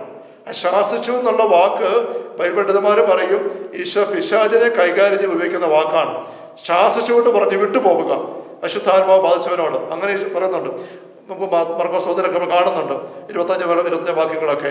ആ വാക്ക് തന്നെയാണ് ഈശോ ഇവിടെ ഈ കാറ്റിനോട് ഉപയോഗിക്കുന്നത്. എന്ന് വെച്ചാൽ ഇവിടെ വെറുതെ ഒരു കൊടുങ്കാറ്റിന്റെ തിരമാലയല്ല ഈശോ ശാസിക്കുന്നു, മറിച്ച് അവയെ ഇളക്കി വിട്ടുകൊണ്ട് ഈശോയ്ക്ക് അക്കരയ്ക്കുള്ള വരവിനെ തടയാൻ നോക്കുന്ന ഈ ലഗിയോനെയാണ് ഈശോ ഇവിടെ ശാസിക്കുന്നത്. അതുകൊണ്ട് നമ്മൾ അപ്പുറത്ത് ഈശോ ഇറങ്ങി വരുമ്പോൾ ഈ ഈശോ കൊള്ളം പറയും കഴിയുമ്പോൾ തന്നെ ഈ ലഗിയോനെ ആവശ്യമുള്ള മനുഷ്യൻ അവനെ ഒതുക്കി നിർത്താൻ ആർക്കും സാധിക്കുമായിരുന്നില്ല എന്ന് മർക്കോസ് 5:4 വാക്യത്തിന് അവസാനം പറയുന്നുണ്ട്. പക്ഷെ അവന് ഈശോയുടെ വള്ളം ഇറങ്ങുന്ന ക്ഷണം മലയിലുള്ളവൻ അകലെ വെച്ച് തന്നെ ഈശോയെ കണ്ടു. അകലെ വെച്ച് തന്നെ കാണുമ്പോൾ വിട്ടുപോകുന്നതിന് പകരം, അല്ല മലയുടെ അങ്ങവസ്ഥയ്ക്ക് ഓടുന്നതിന് പിശാചിനെ കൊണ്ടുപോകുന്നതിന് പകരം ഈ മനുഷ്യൻ ഇതേ ഓടി വന്ന് ഈശ്വര പക്കല് മുട്ടുപൊത്തുകയാണ്. അതെന്ത് പറ്റി? കാരണം അവന് പറയാണ്, അത്യുന്നതനായ ദൈവത്തിന്റെ പുത്ര, നീ എന്നെ നശിപ്പിക്കരുതേ എന്ന് പറഞ്ഞ്, പീഡിപ്പിക്കരുതെന്ന് പറഞ്ഞ് എന്തിന് ഇടപെടുന്നു ചോദിച്ചുകൊണ്ട് വരികയാണ്. അപ്പോൾ അവിടെ മർക്കോസ് 8-ാം വാക്യത്തിൽ പറയുന്നുണ്ട്, കാരണം അശുദ്ധാത്മാവെ അവനെ വിട്ട് പുറത്തു പോകുമെന്ന് ഈശോ ആജ്ഞാപിച്ചിരുന്നു. എവിടെ വെച്ചപ്പം? അത് ഈ അപ്പസ്തലന്മാർ കേട്ടില്ല. ഈശോ പറയുന്നത് വായിക്കുന്നുമില്ല. പക്ഷെ എവിടെ വെച്ചാ പറഞ്ഞിരുന്നത്? ഈ വള്ളത്തില് കടല് ശോഭിച്ചപ്പോൾ ഈശോ അടുക്കിട്ടെന്ന് കടൽ ശ്വാസിച്ചുകൊണ്ട് അടങ്ങുക, ശാന്തമാവുക എന്ന് പറഞ്ഞപ്പോൾ ആ പറച്ചിൽ എന്ന് കിട്ടിയത് കൊണ്ടത് ഈ ലഗ്യോനിറ്റാണ്. അതുകൊണ്ടാണ് ഈശോ വള്ളം ഇറങ്ങിയപ്പോഴേ ഒന്നും ചെയ്യേണ്ടി വന്നില്ല. ഈ ലഗ്യോന് മുഴുവൻ ഉണ്ടായിട്ടും ഈ മനുഷ്യന് ഇങ്ങോട്ട് വന്നു. കാരണം അവർക്ക് കിട്ടാനുള്ളത്. അവർ വന്ന് മുട്ടുകുത്തി, പാതാളത്തിലേക്ക് വിടല്ലേ, ലൂക്കാ പറയുന്നുണ്ട്, പാതാളത്തിൽ നിങ്ങൾ പോകേ പറ്റുമെങ്കിൽ പന്നിക്കൂട്ടത്തിൽ പോകാൻ അനുവദിക്കണേ, അങ്ങനെ പറയുകയാണ്. അപ്പം ഞാനത് പറഞ്ഞു വന്നതെന്ന് വെച്ചാൽ, ഈ ഒരു സംഭവം നമ്മൾ ചിന്തിക്കുമ്പോൾ ഈ ശിഷ്യന്മാരുടെ ഈ നിരാശപ്പെട്ടുള്ള വിളി അത് പ്രാർത്ഥനയല്ല. ഈശോയ്ക്ക് അത് ഇഷ്ടപ്പെട്ടുമില്ല. ഈശോ അത് ശകാരിക്കുന്നുണ്ട്. 40-ാം വാക്യം, അവൻ ചോദിച്ചു, നിങ്ങൾ ഭയപ്പെടുന്നത് എന്ത്? നിങ്ങൾക്ക് വിശ്വാസമില്ലേ? നിങ്ങൾ ഭയപ്പെടുന്നത് എന്ത്? നിങ്ങൾക്ക് വിശ്വാസമില്ലേ? വിശ്വാസമില്ലായ്മയുടെ പാപമാണ് ഭയന്ന് നിലവിളിക്കുക. അപ്പോൾ ഭയത്തോടെയുള്ള ദൈവത്തിൻ്റെ മക്കളുടെ നിലവിളി എന്ന് പറയുന്നത് വിശ്വാസത്തിൻ്റെ പ്രവൃത്തിയല്ല, വിശ്വാസമില്ലായ്മയുടെ അങ്കലാപ്പാണ്, വിളറി പിടിക്കലാണ്, ബഹളം വെക്കലാണ്. അത് തമ്പുരാന് സന്തോഷമല്ല. അപ്പൊ നമ്മൾ കണ്ട് ഈ അപ്പസ്തലന്മാര് ഈ വള്ളത്തിൽ ഇങ്ങനെ പോകുമ്പോൾ കടൽ ശോഭിച്ചിങ്ങനെ തിരമാല അടിച്ചു കയറി വരുന്നിടത്ത് ഈശോ ഉറങ്ങുന്ന കണ്ടോണ്ട് അവര് ശാന്തമായിട്ട് ഈശോയ്ക്കൊപ്പം ഇരുന്നാൽ മതിയായിരുന്നു. അവർക്ക് ഈശോ വിശ്വാസം ഉണ്ടായിരുന്നെങ്കിലും, ഈശോ ആരാണെന്ന് അറിയാമായിരുന്നെങ്കിലും, പക്ഷെ അന്ന് അവർക്ക് ഈശോ ആരാണെന്ന് അറിയത്തില്ല. എന്നിട്ട് ഈശോ പരിശീലനം ആരംഭിച്ചിട്ടേ ഉള്ളൂ. അപ്പസ്തലന്മാര് ഈശോയുടെ കൂടെ നടക്കാൻ തുടങ്ങിയിട്ടേ ഉള്ളൂ. കാര്യം സംഭവം കഴിയുമ്പം 44-ാം വാക്യത്തിന്റെ അവസാനം പറയുന്നുണ്ട്, അവർ അത്യധികം ഭയന്ന് പരസ്പരം പറഞ്ഞു, ഇവൻ ആരാണ്? കാറ്റും കടലും പോലും ഇവനെ അനുസരിക്കുന്നല്ലോ, ഇവൻ ആരാണ്? അവർക്കന്ന് ഈശോയെ അറിയത്തില്ല. അതുകൊണ്ട് അവരിങ്ങനെ ഭയം നിലപിടിച്ചു. നമ്മൾ ആ കൂട്ടത്തിൽ പെടരുത്. പഴയ നിയമത്തില് മോശ ചെങ്കടലിന്റെ കരയിൽ നിൽക്കുമ്പോൾ ഫറവോൻ സൈന്യം ദൂരെ നിന്ന് വരുമ്പോൾ ഇസ്രായേൽ ജനം മുഴുവൻ അത് കണ്ട് ഭയന്നിട്ട് മോശയുടെ പക്കൽ നിലവിളിക്കുന്ന രംഗം നമ്മൾ കാണുന്നുണ്ട്. പുറപ്പാട് പുസ്തകം 14-ാമത്തെ അധ്യായത്തിൽ. അങ്ങനെ നിലവിളിച്ച് അവർ ഭയന്നു, സൈന്യം വരുന്നത് കണ്ടുകൊണ്ട്. അവിടെ നമ്മൾ വായിക്കുന്നത്, ഈ സൈന്യം വരുന്നത് കണ്ടപ്പോഴേക്കും ഈ ജനങ്ങൾ എന്താ ആദ്യം ചെയ്യുന്നത്? അവരാദ്യം ദൈവത്തിന്റെ പക്കൽ പ്രാർത്ഥിക്കുകയാണ്. 14-ാം അധ്യായം പുറപ്പാട് പുസ്തകം 10-ാം വാക്യത്തില്, കണ്ണീർ നോക്കി തങ്ങളെ പിന്തുടർന്ന ഈജിപ്തുകാരെ അവർ കണ്ടു. ഭയവിഹ്വലരായ ഇസ്രായേൽക്കാർ കർത്താവിനെ വിളിച്ച് പ്രാർത്ഥിച്ചു. അങ്ങനെ വാക്ക് അവിടെ ഉണ്ട്. പക്ഷെ അടുത്ത വാക്യം പറയാണ്, അവർ മോശയോട് ചോദിച്ചു, ഈജിപ്തിൽ ശവക്കുഴി ഇല്ലാഞ്ഞിട്ടാണ് നീ ഞങ്ങളെ മരുഭൂമി കിടന്ന് മരിക്കാൻ കൂട്ടിക്കൊണ്ട് വന്നിരിക്കുന്നത്? നീ എന്താ ഞങ്ങളോട് ചെയ്തിരിക്കുന്നത്? ഈജിപ്തിൽ നിന്ന് ഞങ്ങളെ എന്തിനാ പുറത്ത് കൊണ്ടുവന്നത്? ഞങ്ങളെ തനിയെ വിട്ടേക്കൂ, ഞങ്ങൾ ഈജിപ്തുകാർക്ക് വേല ചെയ്ത് കഴിഞ്ഞു കൊള്ളാമെന്ന് അവിടെ വെച്ച് ഞങ്ങൾ പറഞ്ഞതല്ലേ? ഈജിപ്തുകാർക്ക് അടിമവേല ചെയ്യാറ് നിന്നെ മരുഭൂമി കിടന്ന് മരിക്കുന്നതിനേക്കാൾ ഭേദം. അങ്ങനെ കുറേ കാര്യങ്ങൾ ഇങ്ങനെ നിർത്താതെ വന്ന് മോശയുടെ പക്കൽ അവർ അട്ടഹസിക്കുകയാണ്, വെറുപ്പോടെ വന്ന് ആക്രോശിക്കുകയാണ്. അപ്പൊ ദൈവത്തിന്റെ പക്കലേക്ക് തിരിഞ്ഞ് ഒന്ന് പ്രാർത്ഥിച്ചു. ഭയവിഹ്വലരായ ഇസ്രായേൽക്കാർ ദൈവത്തോട് പ്രാർത്ഥിച്ചു എന്നൊരു വാക്യമുണ്ട് അവിടെ. പക്ഷെ എന്താ പറഞ്ഞ് പ്രാർത്ഥിക്കുന്നത്? ക്ഷമയോടെ കാത്തു നിൽക്കുന്നുണ്ട്. അതൊന്നുമില്ല. അവർക്ക് ദൈവത്തിൽ അവിടെ വിശ്വാസമില്ല. ദൈവത്തിലുള്ള വിശ്വാസം കൊണ്ട് പ്രാർത്ഥിച്ചതല്ല, മറിച്ച് ഭയം കയറി വെപ്രാളം കൊണ്ട് ആ വെപ്രാളത്തിനിടയിൽ അറിയാതെ പോയി കർത്താവിന്റെ വാതിലെ പോയി ഇടിച്ചതേ ഉള്ളൂ. കർത്താവെ രക്ഷിക്കണേ. എന്നിട്ട് കർത്താവ് രക്ഷിക്കുന്നവർക്ക് ബോധ്യമില്ല, കർത്താവ് കേൾക്കുന്നുണ്ടെന്ന് വിശ്വാസമില്ല. അതുകൊണ്ട് എന്ത് ചെയ്തു? കർത്താവെ രക്ഷിക്കണമെന്ന് പറഞ്ഞിട്ട് മോശയുടെ നേർക്ക് തിരിഞ്ഞു. എന്താണ് മനുഷ്യൻ നിങ്ങളെ കാണിച്ചത് എന്ന് പറഞ്ഞ് കുറെ അങ്ങോട്ട് കയർക്കുകയാണ്. അപ്പൊ ഈ ഇസ്രായേൽക്കാരുടെ പ്രാർത്ഥനയും വിശ്വാസത്തിന്റെ പ്രവൃത്തി അല്ല. അപ്പൊ നമ്മൾ രണ്ട് രംഗങ്ങൾ ഇപ്പോൾ ഒന്ന് വിശദാനം ഓർമ്മിച്ചു തരുന്നത്, ഇവർ രണ്ടു കൂട്ടരും, ഈ ഇസ്രായേൽക്കാരും ഈ ഈശോ ഉറങ്ങുന്ന വള്ളത്തിൽ ഈശോയ്ക്കൊപ്പം യാത്ര ചെയ്ത അപ്പസ്തലന്മാരും പ്രാർത്ഥിച്ചു ദൈവത്തോട്, ഈശോയോട്. പക്ഷെ അത് വിശ്വാസത്തിന്റെ പ്രവൃത്തി ആയിരുന്നില്ല. അതുകൊണ്ട് ആ പ്രാർത്ഥന അവർക്ക് ഒരു ഉപകാരം ഉണ്ടാകുന്നില്ല, ഒരു ഉപകാരമില്ല, ആവശ്യമില്ലാത്തതാണ്. ചിലപ്പോഴൊക്കെ നമ്മുടെ ജീവിതത്തിൽ സ്നേഹമുള്ള സഹോദരങ്ങളെ ഇങ്ങനെയുള്ള പ്രാർത്ഥനകൾ ഉണ്ടാകുന്നുണ്ട്. കുറച്ച് പേരെങ്കിലും ഒന്ന് ഓർത്ത് നോക്കിക്കേ, നാളുകളായിട്ട് നിങ്ങൾ പ്രാർത്ഥിക്കുന്നില്ലേ, ഒരു ഫലം ഉണ്ടാകുന്നില്ല. അതാണ് നിങ്ങളുടെ പ്രാർത്ഥന വിശ്വാസത്തോടെ, നന്ദിയോടെ, നമ്മൾ മുമ്പേ കണ്ടതുപോലെ സഹനങ്ങളെ ഈശ്വര കുരിശോട് ചേർത്ത് പരിഹാര യോഗ്യത കാഴ്ചവെക്കാനുള്ള സന്നദ്ധത, വിശ്വാസ ബോധ്യത്തോടും കൂടിയുള്ള പ്രാർത്ഥനയുടെ അവസരമാണോ? അതോ തമ്പുരാന്റെ പക്കലേക്ക് വന്നിട്ട് ആദ്യം പിടിച്ച് എൻ്റെ ദൈവമേ എന്തെങ്കിലും ചെയ്യണേ, ഇത് ശരിയാക്കണേ, ആണ്ട് കിടന്ന് ബഹളം വെക്കുന്നു, ആണ്ട് കിടന്ന് അസ്വസ്ഥപ്പെടുന്നു, എന്നാ കാണിക്കണമെന്ന് അറിഞ്ഞുകൂടെ എൻ്റെ ദൈവമേ എൻ്റെ ദൈവമേ എൻ്റെ ദൈവമേ എന്ന് പറഞ്ഞിട്ടുണ്ടെങ്കിൽ എന്നെ കൊന്ന ചെല്ലുന്നത്?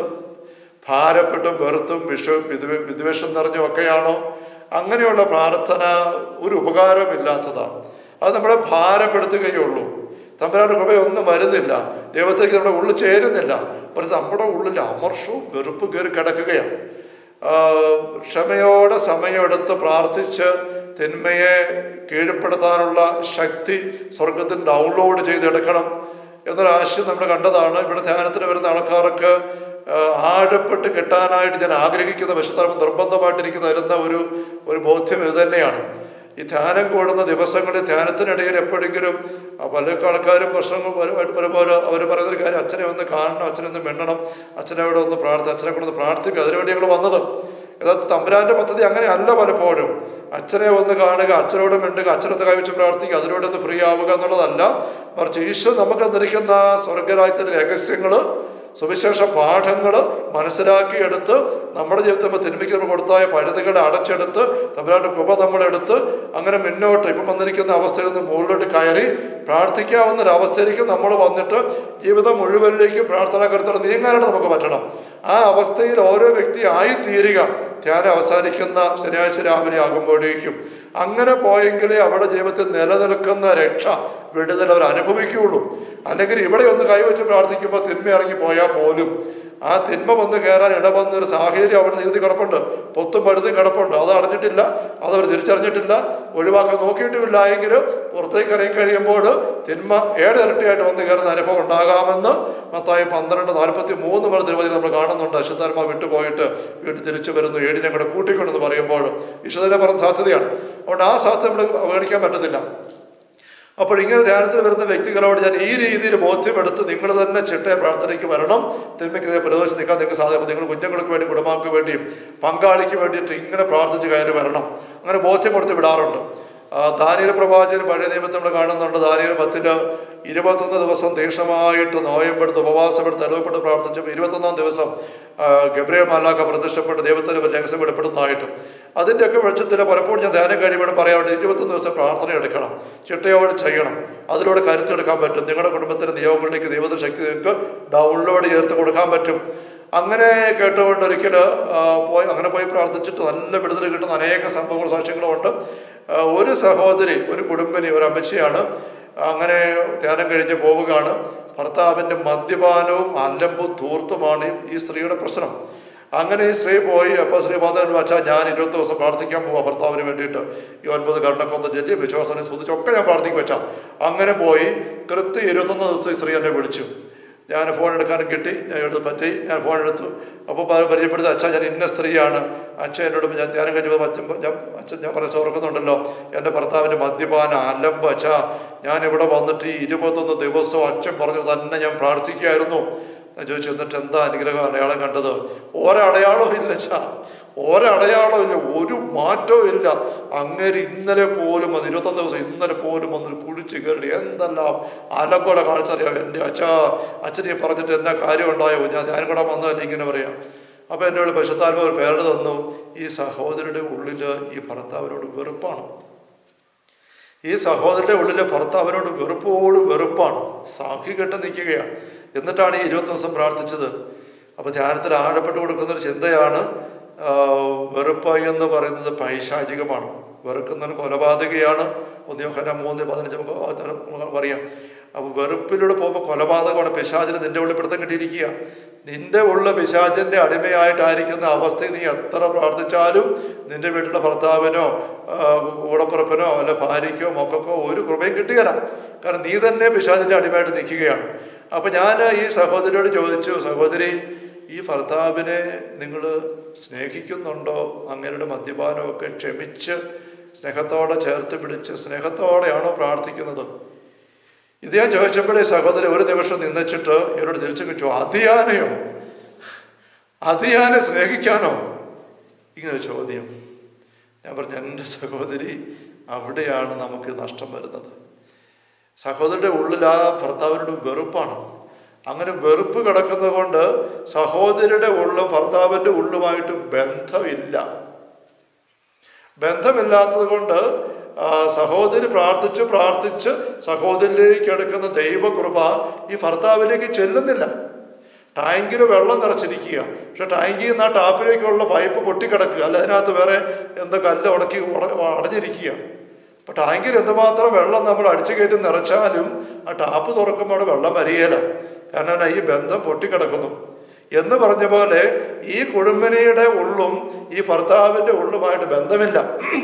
അത് വെറുത്ത് മടുത്ത് കിടക്കുകയാണ്, ആ ബന്ധമില്ല. അവിടെ ഈ സഹോദരി പ്രാർത്ഥിച്ച് എന്തുമാത്രം കൃപ ഇങ്ങോട്ട് വന്നാലും അത് അങ്ങോട്ട് ചെല്ലില്ല. വേറെ വശം കൂടെ ഉണ്ട്. ഈ വെറുപ്പ് വെച്ചുകൊണ്ട് സഹോദരി പ്രാർത്ഥിക്കാൻ നിൽക്കുമ്പോൾ തമ്പുരാനും ഇങ്ങോട്ടുള്ള കണക്ഷനുമില്ല. ഇത് മോട്ടർ ഓണാക്കി, പക്ഷെ മോട്ടറിൽ നിന്ന് ടാങ്കിലേക്കുള്ള വെള്ളം വരുന്ന പൈപ്പ് തന്നെ പൊട്ടിക്കിടക്കുക. വെള്ളം വേറെ മേടിക്കാൻ പോകുന്നത്. ഈ സഹോദരി കണ്ടക്കൊന്ന് ചെല്ലുന്നു, സ്തുതിച്ച് പ്രാർത്ഥിക്കുന്നു, ത്യാഗമെടുത്തുകൊണ്ട് നോയപ്പെടുത്ത് പ്രാർത്ഥിക്കുന്നു. പക്ഷേ ഈ വെള്ളം കയറി സഹോദരി ഉള്ളിലേക്ക് ദൈവത്തിൻ്റെ കൃപ വന്ന് സ്വർഗത്തിൽ നിന്ന് നിറയാൻ, ഈ ഉള്ളത്തിലേക്ക് വന്ന് നിറയാനായിട്ട് അവിടെയും ബ്ലോക്കാണ്. കാരണം വെറുപ്പോടെ കയറി കിടക്കുന്നുണ്ട്. ഇപ്പം ഇവിടെയും ബ്ലോക്കാണ്, ഇവിടെയും ബ്ലോക്കാണ്. ഈ അവസ്ഥയിൽ 91 ദിവസം പ്രാർത്ഥിച്ചാലും ഒരു ഉപകാരം ഇല്ല. ഞാൻ തറപ്പിച്ച് പറഞ്ഞപ്പോൾ സഹോദരി താളന്നിങ്ങനെ കേൾക്കുകയാണ്. അത് ഞാനോട് ക്ഷമിക്കണം. നമ്മൾ ഇത് ഗൗരവത്തിലെടുക്കണം. സ്നേഹമുള്ള സഹോദരങ്ങളെ, നമ്മൾ ഒരു കുടുംബത്തിന് വേണ്ടിയൊക്കെ പ്രാർത്ഥിക്കുമ്പോൾ അവരെ സ്നേഹത്തോടെ ചേർത്ത് പിടിക്കണം. സ്നേഹത്തോടെ നമ്മൾ ചേർത്ത് പിടിക്കണം. നമ്മൾ അവരുടെ കുറവും പോരായ്മയും നോക്കിയിട്ട് സഹികെട്ടും മടുത്തും പെറുപെറുത്തും വെറുത്തും അങ്ങനെ പ്രാർത്ഥിച്ചിട്ട് ആരെയും നന്നാക്കില്ല. ചിലപ്പോഴൊക്കെ ചില സാഹചര്യങ്ങളിൽ ഇങ്ങനെ കാണുന്നുണ്ട്. പ്രാർത്ഥിച്ച് അതിനൊപ്പം നിരാശപ്പെട്ടും പെറുപെറുത്തും അങ്ങനെ പോവുകയാണ്. നമ്മൾ ആ വ്യക്തിയുടെ കുറവും പോരായ്മയും ശരിയാണ്. നമ്മൾ ശല്യപ്പെടുന്ന പോലെ പെരുമാറ്റം ഭർത്താവ് പിന്നെയും കുടിച്ചിട്ട് പതി കയറുന്ന ആരംഭം കാണിക്കുന്നു. ശരിയാ, നമ്മൾ മടുത്തു പോകാൻ മാത്രമുള്ള ഞെരുക്കം അവിടെ നിന്ന് വരുന്നുണ്ട്. അപ്പം എന്താ നമ്മൾ ചെയ്യേണ്ടത്? നമ്മൾ മാറിപ്പോയിരുന്ന് കൂടുതൽ സമയം ഈ വ്യക്തിയോട് ക്ഷമിച്ച് പ്രാർത്ഥിക്കണം. മാറിപ്പോയിരിക്കുക. ഒന്നാമത്തെ കാര്യം മാറിപ്പോയിരിക്കുക. ഒരിക്കലും ഇത് ഞാൻ പറഞ്ഞിട്ടുണ്ട്. വിശുദ്ധ ജോൺ പാപ്പയുടെ മക്കളെ കടത്തനാൾ വന്ന് അത്യാവശ്യമാണ് കാണണമെന്ന് പറഞ്ഞപ്പോൾ അങ്ങേരുടെ വിശുദ്ധ ജോൺ പാപ്പയുടെ വ്യക്തിപരമായ പ്രാർത്ഥനയുടെ പേഴ്സണൽ പ്രാർത്ഥന സമയമാണ്, ആരെയും കാണാൻ സമയമല്ല, അത്യാവശ്യം എന്ന് പറയുന്നത് സെക്രട്ടറി മോൺസിഞ്ഞോർ വന്ന് പറഞ്ഞപ്പോൾ മാർപ്പാപ്പ ചോദിച്ചു, ഈ സമയത്ത് ഞാൻ കാണാറില്ലെന്ന് അറിയാൻ പാടില്ല. പക്ഷെ അത്യാവശ്യമായിട്ട് കർത്തന വന്നിരിക്കുക പിതാവേ, അതുകൊണ്ട് ഞാൻ വന്ന് ക്ഷമിക്കണം. അപ്പം വളരെ അത്യാവശ്യമാണ് ചോദിച്ചു. അതേ പിതാവ് വളരെ അത്യാവശ്യം അങ്ങനെ നിന്ന് അവിടെ പുറത്ത് കത്ത് നിൽക്കുക. അപ്പോൾ വിശുദ്ധ ജോൺ പാപ്പ പറഞ്ഞ കമൻറ്റ് ഞാൻ സൂചിപ്പിച്ചിട്ടുണ്ട്.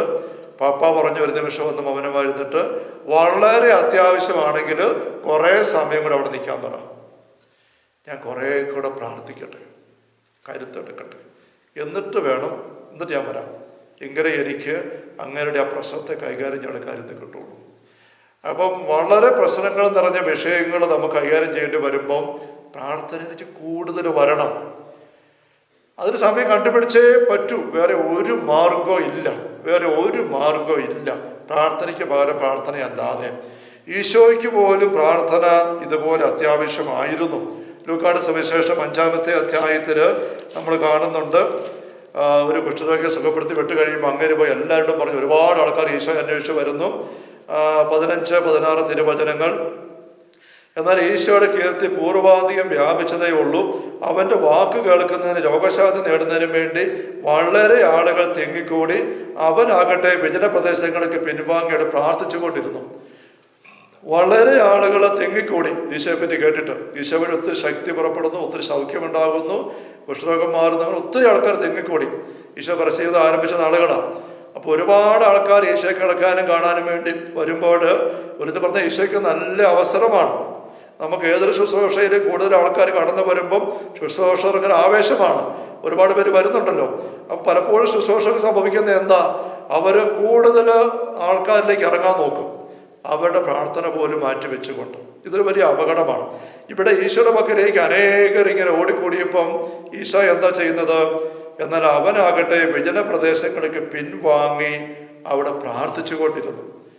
അപ്പോൾ തിരക്ക് പിടിച്ച ഒരു ദിവസത്തിൻ്റെ ഒരു മധ്യാഹ്ന സമയം അല്ല 4 മണി സമയം ഒരുപാട് പേര് ഈശോയെ കാണാനും കേൾക്കാനും വേണ്ടി വരുമ്പം ഈശോ മനസ്സിലാക്കുകയാണ് ഈശോയുടെ ഉള്ളിൽ പരിശുദ്ധാത്മ ശക്തി, പ്രാർത്ഥന വഴി തന്നിലേക്ക് ഡൗൺലോഡ് ചെയ്തെടുത്ത ശക്തി തൻ്റെ ഉള്ളിൽ തീർന്നു. മൊബൈൽ ഫോൺ രാവിലെ ഫുൾ ചാർജ് ആക്കിയതാണ്. പിന്നെ കുറേ ഉപയോഗിച്ച് വെച്ച് ഉച്ച കഴിഞ്ഞപ്പോഴത്തേക്കും വീട്ടിലുള്ള പിള്ളേർ മുതിർന്നവർ എല്ലാം മാറി നിരന്തരം ഉപയോഗിക്കുകയായിരുന്നു. ഇത് ഉച്ച കഴിഞ്ഞാൽ വൈകുന്നേരം ആയപ്പോഴത്തേക്കും ചാർജ് തീർന്നു. അപ്പം അടുത്ത മോള് വന്നിട്ട് പപ്പാ എനിക്ക് ഇച്ചിരി ഉപയോഗിക്കണം, അത്യാവശ്യം ഞാൻ ചെയ്യുമെന്ന് പറയുമ്പോഴത്തേക്കും ചാർജ് 0 ഓഫായി. അപ്പോഴേക്കും കൊച്ചു പറയുകയാണ്. അപ്പോൾ പറഞ്ഞു നമുക്ക് ചാർജ് ചെയ്യാൻ വെക്കാം, എന്നിട്ട് പിന്നെ അത് ഉപയോഗിക്കാം. അതുപോലെ എനിക്ക് അത്യാവശ്യമാണ് ഇപ്പം തന്നെ എനിക്ക് ഫോൺ വിളിക്കണം കാണണമെന്ന് പറഞ്ഞു കഴിഞ്ഞാൽ എത്ര നിർബന്ധം പറഞ്ഞാലും ഈ ഫോൺ ഓൺ ആക്കാൻ പറ്റത്തില്ല, അത് ചാർജ് ചെയ്തേ പറ്റൂ എന്ന് പറഞ്ഞാൽ ഈശോ ഇവിടെ നമ്മൾ ഈ ലൂക്ക 4:42 വാക്യത്തിൽ പറയുന്നുണ്ട്, പ്രഭാതമായപ്പോൾ ഒരു വിജന സ്ഥലത്തേക്ക് പോയി. മർക്കോസ് 1:35 പറയുന്നുണ്ട്, ഈ രാവിലെ പോയി വിജന സ്ഥലത്ത് പോയിരിക്കുന്നത് പ്രാർത്ഥിക്കാനാണ്. വിജനസ്ഥലം, ജനമില്ലാത്ത സ്ഥലം. നമ്മൾ നേരത്തെ കൊറോണ ബാധയുടെ മേൽ ദൈവശക്തി വ്യാപരിക്കുന്ന പരമ്പരയിൽ നമ്മൾ കണ്ട നമ്മുടെ എല്ലാ ജീവിതത്തിൽ 3 തരത്തിലുള്ള ബന്ധങ്ങളുണ്ട്. ദൈവത്തോടുള്ള ബന്ധം ഒന്നാമത്തെ തരം. രണ്ടാമത്തെ തരം നമ്മുടെ സഹപ്രവർത്തകര്, ഭാര്യ ഭർത്താവും, അല്ലെങ്കിൽ പള്ളിയിൽ അച്ഛനും കൈക്കാരന്മാരും കമ്മിറ്റിക്കാരും ഒക്കെ, അല്ലെ സ്കൂളിലെ ടീച്ചേഴ്സ്, അങ്ങനെ ഒരു ടീം. മൂന്നാമത്തെ തരം നമ്മൾ ശുശ്രൂഷയ്ക്ക് ചുമതലയ്ക്ക് ഏൽപ്പിക്കപ്പെടുന്ന വ്യക്തികളുമായുള്ള ബന്ധമാണ്. ഈ 3 തലവും നമ്മൾ ലൂക്കാരെ ശ്രദ്ധിച്ചാണ് ഇക്കാര്യം. ഈ 3 തലത്തിൻ്റെയും പ്രകൃതം, അനുഭവം 3ആണ്. ഒന്നാമത്തെ തരം പ്രാർത്ഥന ദൈവത്തോടു കൂടി ആയിരിക്കുന്നു, പിതാവിൻ്റെ കൂടെ ഈശോ ആയിരിക്കുന്നു. അങ്ങനെ ദൈവത്തോടു കൂടെ നമ്മൾ ആയിരിക്കുമ്പോൾ നമ്മിലേക്ക് ശക്തി വന്ന് നിറയുകയാണ്. ശക്തി നിറയും. ലൂക്ക 6 നമ്മുടെ വചനം നേരത്തെ ഞാൻ ഓർമ്മിക്കുന്നുണ്ടല്ലോ. ലൂക്ക 6:12 വാക്യത്തിലാണ് ഈശോ പ്രാർത്ഥിക്കാൻ മലമുകളിൽ പോയി രാത്രി മുഴുവൻ പ്രാർത്ഥിച്ചു, പ്രഭാതമായപ്പോൾ ഇറങ്ങി വന്നു. അപ്പൊ രാത്രി മുഴുവൻ പ്രാർത്ഥിച്ചു. അങ്ങനെ ഇറങ്ങി വന്ന ഈശോയെക്കുറിച്ച് 19 വാക്യത്തിൽ പറയുന്നൊരു കാര്യം ഇതാണ്, അവരിൽ നിന്ന് ശക്തി പുറപ്പെട്ട് എല്ലാവരും സൗഖ്യപ്പെടുത്തി. അപ്പൊ പ്രാർത്ഥനയിരിക്കുന്ന വ്യക്തിയിലേക്ക് ശക്തി വന്ന് നിറയും, കരുത്ത് നിറയും. അത് ഒന്നാമത്തെ തലം. മൂന്നാമത്തെ തലം നമ്മുടെ ശുശ്രൂഷയ്ക്ക് ഉത്തരവാദിത്തത്തിന് ചുമതലയ്ക്ക് ഏൽപ്പിക്കപ്പെടുന്ന വ്യക്തികളുടെ ആയിരിക്കുന്നതാണ്. അവിടെ ശക്തി ചോർന്നു പോവുകയാണ്. ഇവിടെ ജനങ്ങളെല്ലാം ഒരുപാട് നാളുകൾ യൂദയ, ജെറുസലേം, ടയർ, സീദോൻ എന്നീ പ്രദേശങ്ങളെല്ലാം ആൾക്കാർ വന്നുകൂടി ഈശോ മലമുകളിൽ ഇറങ്ങി സമുദ്രത്തിൽ വന്ന് നിന്നപ്പോൾ അപ്പോൾ വന്നവർക്കെല്ലാം ഈശോ ശക്തി പുറപ്പെട്ട് സൗഖ്യം വിടുതൽ കൊടുക്കുകയാണ്. ലൂക്ക 8 നമ്മൾ വായിക്കുന്നുണ്ടല്ലോ, രക്തസ്രാവക്കാരി സ്ത്രീ ഈശ്വര പക്കൽ എത്തുമ്പോൾ 46 വാക്യം, ആരോ എന്നെ സ്പർശിച്ചു, എന്നെ ശക്തി നിർഗമിച്ചിരിക്കുന്നു. അപ്പൊ ഈശോ ശക്തി ഇറങ്ങുകയാണ്. ഈ 3-ാം തല ബന്ധത്തിലേക്ക് നമ്മൾ വരുമ്പോൾ ശക്തി നമ്മളിൽ നിന്ന് ഒഴുകിപ്പോകുന്ന, പുറത്തേക്ക് നിർഗമിക്കുന്ന അനുഭവമാണ്. 2-ാം തല ബന്ധം എന്ന് പറയുന്നത് നമ്മളിലേക്ക് പ്രത്യേകമായിട്ട് ശക്തി വരുന്നില്ല, നമ്മൾ ശക്തി അങ്ങോട്ടധികം പോകുന്നുമില്ല. നമുക്കുള്ള ശക്തി അങ്ങോട്ടും ഇങ്ങോട്ടും വീതിച്ച് അല്പം ഒന്ന് ഭാരം പകുത്തു കൊടുത്തും ചുമതല വീതിച്ചെടുത്തും ഒന്ന് താങ്ങിപ്പിടിച്ചും ചേർത്ത് പിടിച്ചും ടീം വർക്കിനുള്ള ആൾക്കാരാണ്.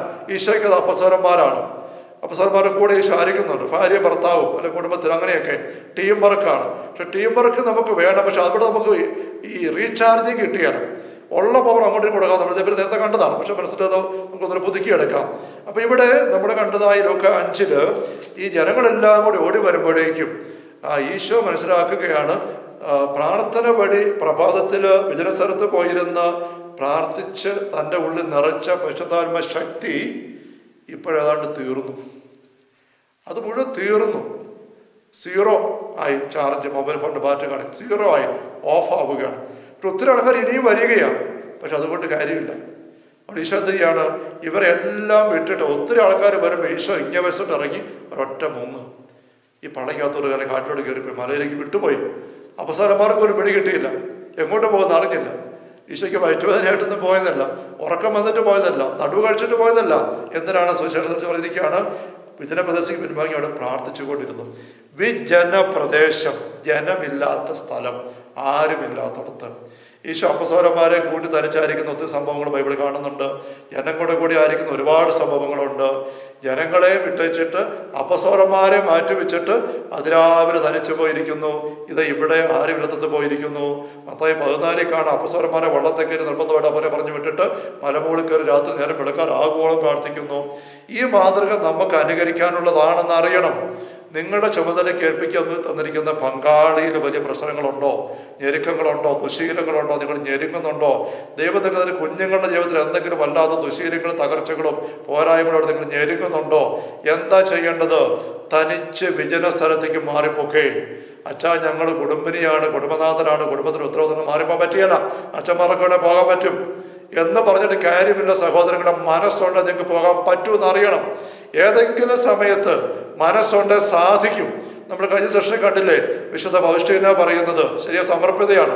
കുടുംബം അവിടെ മഠത്തിൽ ഒത്തിരി ഉത്തരവാദിത്തങ്ങളെല്ലാം ഉണ്ട്, അനുദിന പ്രാർത്ഥനയും കുർബാനയും കാര്യങ്ങളും ചുമതല ജോലി എല്ലാം ഉണ്ട്. അതിനിടയിലും ആ സഹോദരി മാതാവിൻ്റെ അമരഭദ്രനാൾ വന്നൊരു അവസരത്തിൽ ഓരോ ദിവസവും 1000 നന്മ നിറഞ്ഞ പറയും പതിവുള്ള പ്രാർത്ഥനയ്ക്ക് അപ്പുറം എക്സ്ട്രാ ചെയ്യാൻ സമയം കണ്ടുപിടിച്ചു. അങ്ങനെ 9 ദിവസം 9000 നന്മ നിറഞ്ഞ പറയുമ്പോൾ ചൊല്ലി അമ്മയെ സല്യൂട്ട് ചെയ്തു, സംബോധന കൊടുത്ത് കുറവ് വാങ്ങിച്ചെടുക്കുകയാണ്. അങ്ങനെ ചെയ്തു. എന്നിട്ട് അവിടെ ഭവിഷ്യന പറയുന്നത് ഞാൻ കൺസെഷൻ വായിച്ച് കേൾപ്പിച്ചതാണ്, മനസ്സുണ്ടെങ്കിൽ മാർഗമുണ്ട്. മനസ്സുണ്ട്, മാർഗമുണ്ട്. നമ്മൾ എത്ര തിരക്കുള്ള ആൾക്കാരാണെങ്കിൽ പോലും വീട്ടിൽ നിങ്ങൾ അത്യാവശ്യം വന്നൊരു യാത്രയ്ക്ക് പോവില്ലേ? വീട്ടിലെ കാര്യം ക്രമീകരിച്ചിട്ട് ഒരു അത്യാവശ്യം വരുമ്പോൾ നിങ്ങൾ മാറിപ്പോയി കയറി കിടക്കരുത്, തലവേദന വരെ വന്ന് മേലെ വന്നാലും. അതുപോലെ വീട്ടിലെ പണികളൊക്കെ നോക്കിയിട്ട് പ്രാർത്ഥനയുടെ ആവശ്യം തോന്നിക്കഴിഞ്ഞാൽ ഏതെങ്കിലും സമയം കണ്ടുപിടിച്ചിട്ട് ഒരു പക്ഷേ ഭർത്താവ് അല്ലെ ഭാര്യ അല്ലെ മക്കളെ കൂടെ സഹായിക്കാനുണ്ടെങ്കിലും മറ്റേ പകരം ഏൽപ്പിക്കും. ടീമായിട്ടുള്ള ആൾക്കാരുണ്ടല്ലോ, ഭാര്യ, ഭർത്താവ്, മുതിർന്ന മക്കൾ, അവരെയും ഒന്ന് പറഞ്ഞ് ഏൽപ്പിച്ചിട്ട് 1 മണിക്കൂറൊന്ന് മാറിപ്പോക്കേ, അപ്പുറത്തെ മുറിയിലേക്ക് അല്ലെ പുറത്തേക്ക്, വരാന്തയിലേക്ക്, ടെറസയിലേക്ക്, എവിടെയെങ്കിലും മാറിപ്പോയിട്ട്.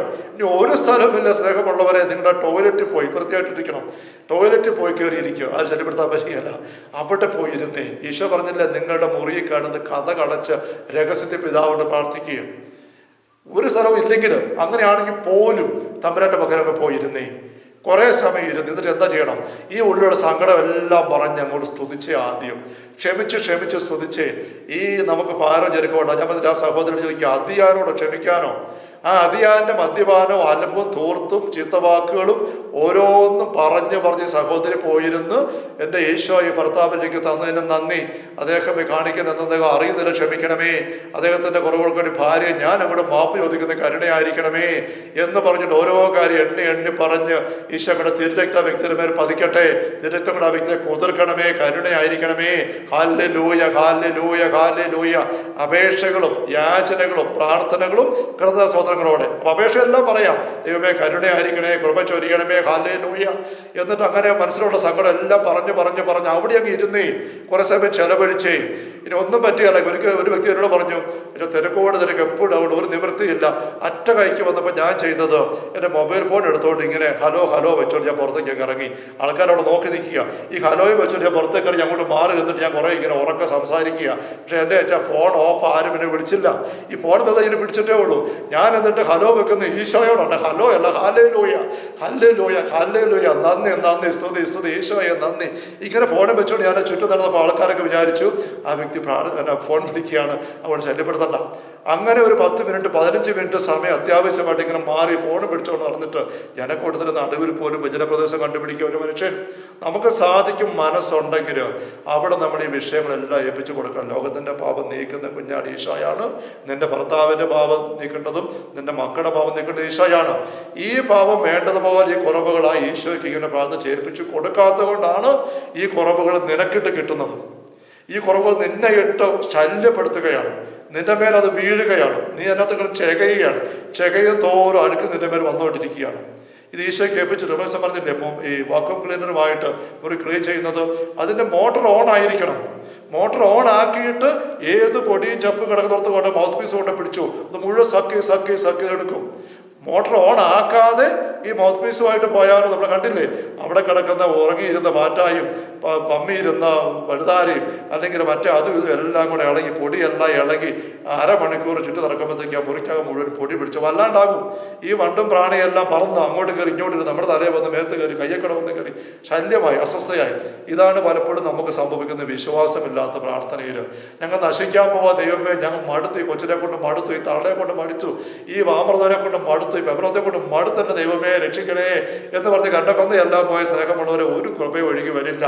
അത് നിർത്തിക്കുകയും തനിച്ച് മാറിപ്പോയിരുന്നിട്ട് ഈ വിഷയങ്ങൾ ഓരോന്ന് പറഞ്ഞ് സ്തുതിച്ച് അവരെ അനുഗ്രഹിച്ച് ഇനി അനുഗ്രഹിക്കാനും പറയാനുള്ള എല്ലാം തീർന്നു, ഒന്നും പറയാൻ വരുന്നില്ലെങ്കിലും സ്നേഹമുള്ളവരെ ഈശോയുടെ തിരുരക്തം പറഞ്ഞങ്ങ് സ്തുതിച്ചേ. തിരുരക്തം ഏതെങ്കിലും താളത്തിൽ അങ്ങ് നിൽക്കുക. യേശുവിൻ രക്തം, തിരുരക്തം, യേശുവിൻ രക്തം, തിരുരക്തം, യേശുവിൻ രക്തം, തിരുരക്തം, യേശുവിൻ രക്തം, തിരുരക്തം, തിരുരക്തം, തിരുരക്തം, തിരുരക്തം, യേശുവിൻ രക്തം, തിരുരക്തം. ഇങ്ങനെ തടാത്മകമായിട്ട് പറഞ്ഞ് സമയം ചെലവഴിക്കുക. അതങ്ങനെ സമയം ചെലവഴിക്കും തോറും ഈ ഡൗൺലോഡിങ് നടക്കും. അത് ചുമ്മാ പൊട്ടത്തരമൊന്നുമല്ല, പവർ നിറയും. അങ്ങനെ ചെയ്യണം.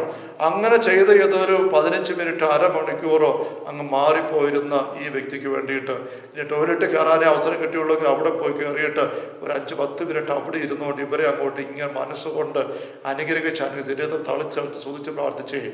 ഒന്നാമത് നമ്മുടെ ഉള്ളിൽ കരുത്ത് വരും. നമ്മുടെ ഉള്ളിൽ കരുത്ത് നിറയുമ്പോൾ നമുക്ക് ശാന്തതയോടെ ഇറങ്ങി വരാനായിട്ട് പറ്റും. ഈശോ ഗെത്സമനെ തോട്ടത്തിൽ പരവേശപ്പെട്ട് വെപ്രാളപ്പെട്ട് മരണത്തോളം അസ്വസ്ഥമായ അവസ്ഥയിൽ കിടന്ന് പ്രാർത്ഥിച്ചു. ഒരു സ്വസ്ഥതയിൽ എണീറ്റ് പ്രാർത്ഥിച്ചു, വീണ്ടും വന്ന് പ്രാർത്ഥിച്ചു. നമ്മൾ അതേപ്പറ്റി കണ്ടതാണ്.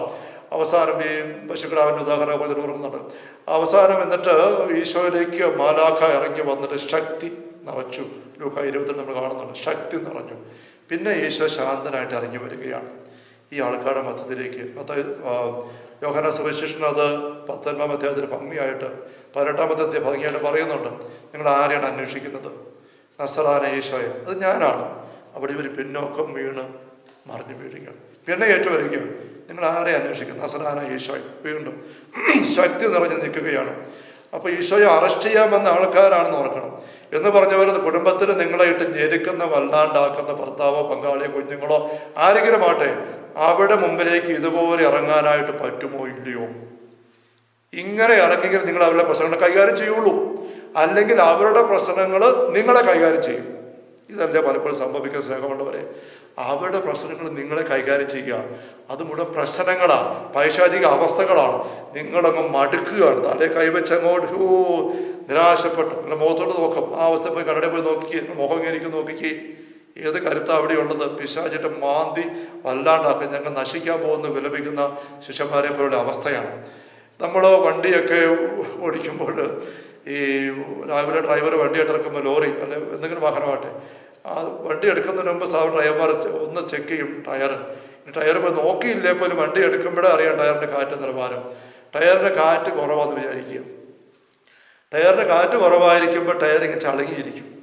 വണ്ടിയുടെ കാലിയായ വണ്ടിയുടെ ഭാരം പോലും താങ്ങാനായിട്ട് ടയറിനെ കൊണ്ട് പറ്റുന്നില്ല, കാരണം കാറ്റില്ല. അപ്പം ആ അവസ്ഥയിൽ ആളും കൂടെ കയറിയാലോ അത് ഞട പോലെയാകും. കാറ്റ് കുറേയെങ്കിലും ഉണ്ടെങ്കിൽ വലിയ ലോഡൊന്നും കയറ്റാതെ വേണേൽ വണ്ടി ഓടിച്ച് കാറ്റിലേക്കൊന്ന് കൊണ്ടുകയറാം. അങ്ങനെ പോകുന്ന വഴിക്ക് ഈ ടയറ് വഴിക്കൊരു ഉണ്ടക്കല്ലോ ഒരു കാട്ടുകല്ലോ എന്തെങ്കിലും കിടക്കുമ്പോൾ ഈ ടയർ അങ്ങോട്ട് വരുമ്പോഴേക്ക് ആ കാട്ടുകല്ലിലേക്ക് കയറുമ്പോഴത്തേക്കും ടയറിൻ്റെ ഉള്ളിലേക്ക് കല്ലങ്ങ് ചളുങ്ങി കയറുക. ടയറങ്ങ് ചളുങ്ങി ഇരിക്കുകയാണ്, കാരണം അതിന് കാറ്റില്ല. അതേസമയം ഈ ടയറിന് നല്ലൊരു കാറ്റുണ്ട്. ചിലപ്പോൾ ലോറി ഓർത്ത് നോക്കിക്കും. ലോറിയുടെ ടയറിന് നല്ലപോലെ ആവശ്യത്തിന് കാറ്റുണ്ടെങ്കിൽ ഈ ലോറിയുടെ ഭാരം മാത്രമല്ല, ഈ ലോറിയെ നിറയെ ലോഡ് കയറ്റി തടി ഇങ്ങനെ കയറ്റി വെച്ചിരിക്കുന്നു. ആ തടിയുടെ ഭാരം മുഴുവനുമായിട്ട് ഈ ലോറി ഡ്രൈവർ ഇങ്ങനെ ഓടിച്ചോണ്ട് പറമ്പിൽ കൂടെയൊക്കെ ആയിരിക്കും വരുന്നത്. റബ്ബർ വെട്ടിയിറക്കുന്ന പറമ്പിൽ കൂടെ കയറി വരുമ്പോൾ ആ വഴിയിൽ ഇങ്ങനെ കല്ലും ഒക്കെ കിടക്കുന്നുണ്ടാവും. പക്ഷേ ഈ കാറ്റ് നിറഞ്ഞ ടയറാണെങ്കിൽ ഈ ടയറിഞ്ഞ് വരുമ്പോഴേക്ക് ഏത് കല്ലേ കയറിയാലും, കരിങ്കല്ലേ കയറിയാലും അല്ലെങ്കിൽ ചീളുകല്ലേ കയറിയാലും അത് മുഴുവൻ അങ്ങ് അമർന്നങ്ങ് ഇരിക്കും. ഈ ടയർ ഒട്ടും ചളുങ്ങുകയാണ്. ഇത് വേറെ റബ്ബറാണ്, അകത്ത് വേറെ എയറാണ്. പക്ഷേ ഈ കരിങ്കല്ല് പോലും അമർന്നങ്ങ് ഇരിക്കും. ഇതിനകത്ത് കാറ്റ് ആവശ്യമുണ്ടെങ്കിലും. കാറ്റില്ല എങ്കിലോ കരിങ്കല്ലല്ല, കാട്ടുകല്ലല്ല, മെച്ചിങ്ങ കിടക്കുന്നിടത്ത് പോലും ഈ ടയർ ചളുങ്ങും. ഈ ടയർ വേണേൽ പറയും, കാട്ടുകല്ല് കാണുമ്പോൾ അയ്യോ ഒരു കല്ല് കിടക്കുന്നു, മെച്ചിങ്ങ കിടക്കും, ഞാൻ അതിൽ എങ്ങനെ കയറും, അതേ കയറി ഞാൻ ചളുങ്ങിപ്പോകും എന്നതിന് പേടിയാവുകയാണ്. അതേസമയം കാറ്റ് നിറച്ചുണ്ടെങ്കിലോ ഏത് കരിങ്കൽക്കോലിൻ്റെ മുകളിൽ കൂടെ കയറും, കിരിക്കിരിക്കിരാന്ന് ആ കരിങ്കല്ല് ചീളുകളെല്ലാം അമർന്നിരിക്കും. ഞാൻ പറഞ്ഞത് കാറ്റ്, ഈ പരിശുദ്ധാത്മാവിൻ്റെ ഒറിജിനൽ വാക്ക് റൂഹ, നൗമ, കാറ്റെന്നാണ് അതിനർത്ഥം. കാറ്റ്, റൂഹ. കാറ്റ് എവിടുന്ന് വരുന്നത് എങ്ങോട്ട് പോകുന്നേ അറിയുന്നില്ല. നിക്കോദെമോസ് പറയുന്നില്ലേ കാറ്റ്. അതുപോലെ ആത്മാവിലിരിക്കുന്ന വ്യക്തി പെന്തക്കോസ്തായിലെ കൊടുങ്കാറ്റിൻ്റെ ആരവമുണ്ടായി. വലിയ ആത്മാവിൻ്റെ സാന്നിധ്യം, കൊടുങ്കാറ്റ്, റൂഹ. ദൈവത്തിൻ്റെ ജീവൻ നമ്മിലേക്ക് അവിടെ നിശ്വസിച്ചു. കാറ്റാണ്. കാറ്റ് പോയെന്ന് പറഞ്ഞാൽ ആള് പോയി, ജീവൻ പോയി. ഈശോ ഉത്ഥാനത്തിന് ശേഷം വരുമ്പോൾ അപ്പസ്തലന്മാരെ കാണുമ്പോൾ നമ്മൾ യോഹന്നാൻ 20 കാണുന്നുണ്ടല്ലോ. ഈശോ ആ അപ്പസ്തലന്മാരെ നിശ്വസിച്ചുകൊണ്ട് പറഞ്ഞു, നിങ്ങൾ പരിശുദ്ധാത്മാവിനെ സ്വീകരിക്കുവിൻ. ആദത്തെ ഉണ്ടാക്കി മണ്ണുകൊണ്ട് മെനഞ്ഞിട്ട് അവനിലേക്ക് നിശ്വസിച്ചു, ദൈവത്തിൻ്റെ ആത്മാവിനെ കൊടുത്തു. അപ്പോൾ കാറ്റ്. അപ്പോൾ നമ്മൾ ഈ പറഞ്ഞു ഉദാഹരണത്തിന് ആദ്യം കാറ്റെന്ന് പറയുന്നത് ടയറിൻ്റെ കാര്യമല്ല, നമ്മുടെ കാര്യമാണ്. നമ്മിലെ പരിശുദ്ധാത്മാവ് ആവശ്യത്തിന് നിറവുണ്ടെങ്കിൽ നമുക്ക് ജീവിതത്തിലെ ഏത് കരിങ്കല്ലിൻ്റെ മുകളിൽ കൂടെ കയറാൻ പറ്റും. ഒന്നും കണ്ട് നമ്മൾ ചളുങ്ങുകയാണ്. നമുക്ക് ഈ പ്രാർത്ഥന വേണ്ടി എടുക്കേണ്ട പരിശുദ്ധാത്മാവിൻ്റെ നിറവ് നമ്മുടെ ലൈഫിൽ ഇല്ല എങ്കിൽ മെച്ചിങ്ങ കണ്ടാൽ പോലും, അല്ലെങ്കിൽ വെറും കാട്ടുകല്ല് കിടക്കുന്ന കണ്ടാൽ പോലും ടയർ ഇങ്ങനെ ചളുങ്ങും, പേടിക്കും. ഞാൻ എങ്ങനെ കയറും? കയറി ചളുങ്ങും ചെയ്യും. ടയറിനകത്തോട്ട് ഇത് കൊണ്ട് കയറും, കുഴിഞ്ഞു പോകും ടയർ. ഇതാണ് നമുക്ക് സംഭവിക്കുന്നത്. പ്രാർത്ഥന വഴി തമ്പുരാൻ്റെ ശക്തി നമ്മിലേക്ക് എടുക്കണം, ആ നിറവോട് കൂടെ. ഇപ്പം നമ്മുടെ കുടുംബത്തിലുള്ള ഈ പ്രശ്നക്കാരായ വ്യക്തികളെ നമ്മൾ കൈകാര്യം ചെയ്യാനായിട്ട് വരുമ്പോൾ, ഞാൻ ആരംഭത്തിൽ പറഞ്ഞല്ലോ ഉദാഹരണം, ഒരു കുഞ്ഞിൻ്റെ കരച്ചിൽ അത് മാറ്റാൻ വേണ്ടിയിട്ട് പ്രാർത്ഥിക്കാനായിട്ട് വന്നപ്പോൾ അവസാനം കുഞ്ഞിനല്ല പ്രശ്നം, അമ്മയിലാ പ്രശ്നം എന്ന് കണ്ടു. അപ്പോൾ ആ അമ്മ എടുക്കുമ്പോൾ കുഞ്ഞ് അസ്വസ്ഥപ്പെടുകയാണ്. അമ്മയിലുള്ള അസ്വസ്ഥ മുലപ്പാലിലൂടെ പോലും കുഞ്ഞിലേക്ക് വന്നിട്ട് കുഞ്ഞ് സഖി ഇടുകയാണ്. അവിടെ നമ്മൾ ഒരു കാര്യം ഞാൻ തമ്മിൽ നന്ദി പറഞ്ഞു, ആ അവസ്ഥയിൽ ആ കുഞ്ഞും തള്ളയും കുറേ കൂടെ മുന്നോട്ട് പോയിരുന്നെങ്കിൽ ഈ കുഞ്ഞിന് ഈ അമ്മയിൽ കുറേ വെറുപ്പുണ്ട്, കുറേ തിന്മകളുണ്ട്, ആസക്തി സംഭവങ്ങളൊക്കെ ഉണ്ടായിരുന്നു, കുറേ കുറവ് പോരായ്മയെല്ലാം ഉണ്ട്. അപ്പം അതെല്ലാം കൂടെ കിടന്നിട്ടാണ് ഈ പൈശാചി അരൂപിക്കാൻ തള്ളി പിടുത്തം കിട്ടിയത്. അതാണ് ഈ കുഞ്ഞിലേക്ക് വരാൻ നോക്കുന്നത്. പക്ഷെ കുഞ്ഞിനുള്ള ഈ ജന്മനാ ലഭിച്ച ആ വിശുദ്ധിയുടെ കരുത്ത്, ആ കവൽമാലാക കൊടുക്കുന്ന സംരക്ഷണം, അത് പൊട്ടിക്കാൻ ഈ അമ്മയിലുള്ള തിന്മയ്ക്ക് അതുവരെ സാധിച്ചില്ല. കുറേ കൂടെ നാളുകൾ അങ്ങനെ ഈ തള്ളായി കൊച്ചിനെ വെച്ച് ബലമായിട്ട് പാല് കുടിപ്പിച്ച് കൊണ്ട് നടന്നിരുന്നെങ്കിൽ ഈ കുഞ്ഞിലേക്ക് ഇത് കയറിയാനേ, ഈ കുഞ്ഞിലേക്ക് അഴുക്ക് കയറും. കുറച്ച് കഴിയുമ്പം ഈ കുഞ്ഞും തിരിച്ച് അമ്മയോട് ഇതേ വാശി കാണിക്കാൻ തുടങ്ങും. ഈ അമ്മയിലുള്ള തിന്മയുടെ രീതികളെല്ലാം കുഞ്ഞിനും കിട്ടും. എന്നിട്ട് കുഞ്ഞ് തിരിച്ച് അമ്മയോട് പെരുമാറും. അങ്ങനെ ആ കുടുംബം കുളമാകും, വല്ലാത്ത അവസ്ഥയിലേക്ക് പോകും. അങ്ങനെ കുഞ്ഞിലേക്ക് അത് വരുന്നതിന് മുമ്പ് ആത്മീയ സഹായം എടുക്കാനായിട്ട് ആ കുടുംബത്തിന് ഭാഗ്യം ലഭിച്ചു. എളിമയോടെ ആ തള്ളെ പറഞ്ഞ കാര്യങ്ങളെല്ലാം സ്വീകരിച്ചു, തിരുത്തേണ്ടതൊക്കെ തിരുത്തി, അങ്ങനെ കരുത്തിലേക്ക് അവർ വന്നു. എന്ന് പറഞ്ഞ പോലെ നമ്മളുടെ കൂടെയുള്ള കുഞ്ഞുങ്ങളെ കൈകാര്യം ചെയ്യാൻ, പങ്കാളിയെ കൈകാര്യം ചെയ്യാൻ, മക്കളെ കൈകാര്യം ചെയ്യാൻ നമ്മൾ നോക്കുമ്പോൾ നമ്മളൊരിക്കലും മടുത്തു പോകാനായിട്ട് പാടില്ല. അവരുടെ തിന്മയുടെ മുമ്പിൽ നമ്മൾ വാടിയും കോടിയും പോകുന്നുണ്ടെങ്കിൽ അതിനർത്ഥം, സ്നേഹമുള്ളവരെ, ഞാൻ വേണ്ടതുപോലെ ഈ റൂഹായാകുന്ന കാറ്റുകൊണ്ട് എൻ്റെ ഉള്ളത്തെ നിറച്ചിട്ടില്ല എന്നർത്ഥം. അപ്പം എന്താ ചെയ്യേണ്ടത്? വണ്ടി എത്ര അത്യാവശ്യം ഇപ്പോൾ ചെല്ലണ്ടെന്ന് പറഞ്ഞിട്ട് ടയറിന് കാറ്റില്ലെങ്കിൽ ആദ്യം എങ്ങനെയും കൊണ്ട് കാറ്റടിക്കണം. അത് കഴിഞ്ഞിട്ട് മതി ആൾ കയറാൻ, അത് കഴിഞ്ഞിട്ട് ലോഡ് കയറ്റാൻ, അല്ലാതെ ഒരു നിവൃത്തിയില്ല. എന്നാ അത്യാവശ്യമാണെങ്കിലും ടയറിന് അത്യാവശ്യം കാറ്റടിക്കാതെ, കാറ്റ് നിറയ്ക്കാതെ അതുകൊണ്ട് ഇറങ്ങാൻ പറ്റത്തില്ല എന്ന് പറഞ്ഞു. അതാണ് ഈശോ ഇവിടെ ജനക്കൂട്ടം ഓടി വരുമ്പോൾ ഈശോ അവരെ വിട്ട് ഭജന പ്രദേശത്തേക്ക് പിൻവാങ്ങി അവിടെ പോയി പ്രാർത്ഥിച്ചു കൊണ്ടിരിക്കുകയാണ്, ശക്തി നിറച്ചെടുക്കാൻ വേണ്ടിയിട്ട്. അപ്പം അങ്ങനെ നമുക്ക് മാറിപ്പോരുന്ന് പ്രാർത്ഥിക്കാനുള്ള ബോധ്യം വേണം, അവസരം ഉണ്ടാക്കണം. നമ്മൾ ചിലപ്പോഴൊക്കെ ഞാൻ വിചാരിക്കും, വീട്ടിലിരുന്ന് പ്രാർത്ഥിക്കാൻ പറ്റുന്നില്ല എന്നുള്ളവർ എവിടെയെല്ലാം സ്നേഹം നമ്മൾ യാത്ര പോകാറുണ്ട്. ഒരു അവസരം വരുമ്പം നമുക്കൊരു ഇടവപ്പള്ളി ഉണ്ടല്ലോ. ഇപ്പം ഇന്ന് ഈ നാളുകളിൽ നമുക്ക് ഇടവപ്പള്ളി പോകാൻ പറ്റുന്നില്ല, ശരിയാണ്.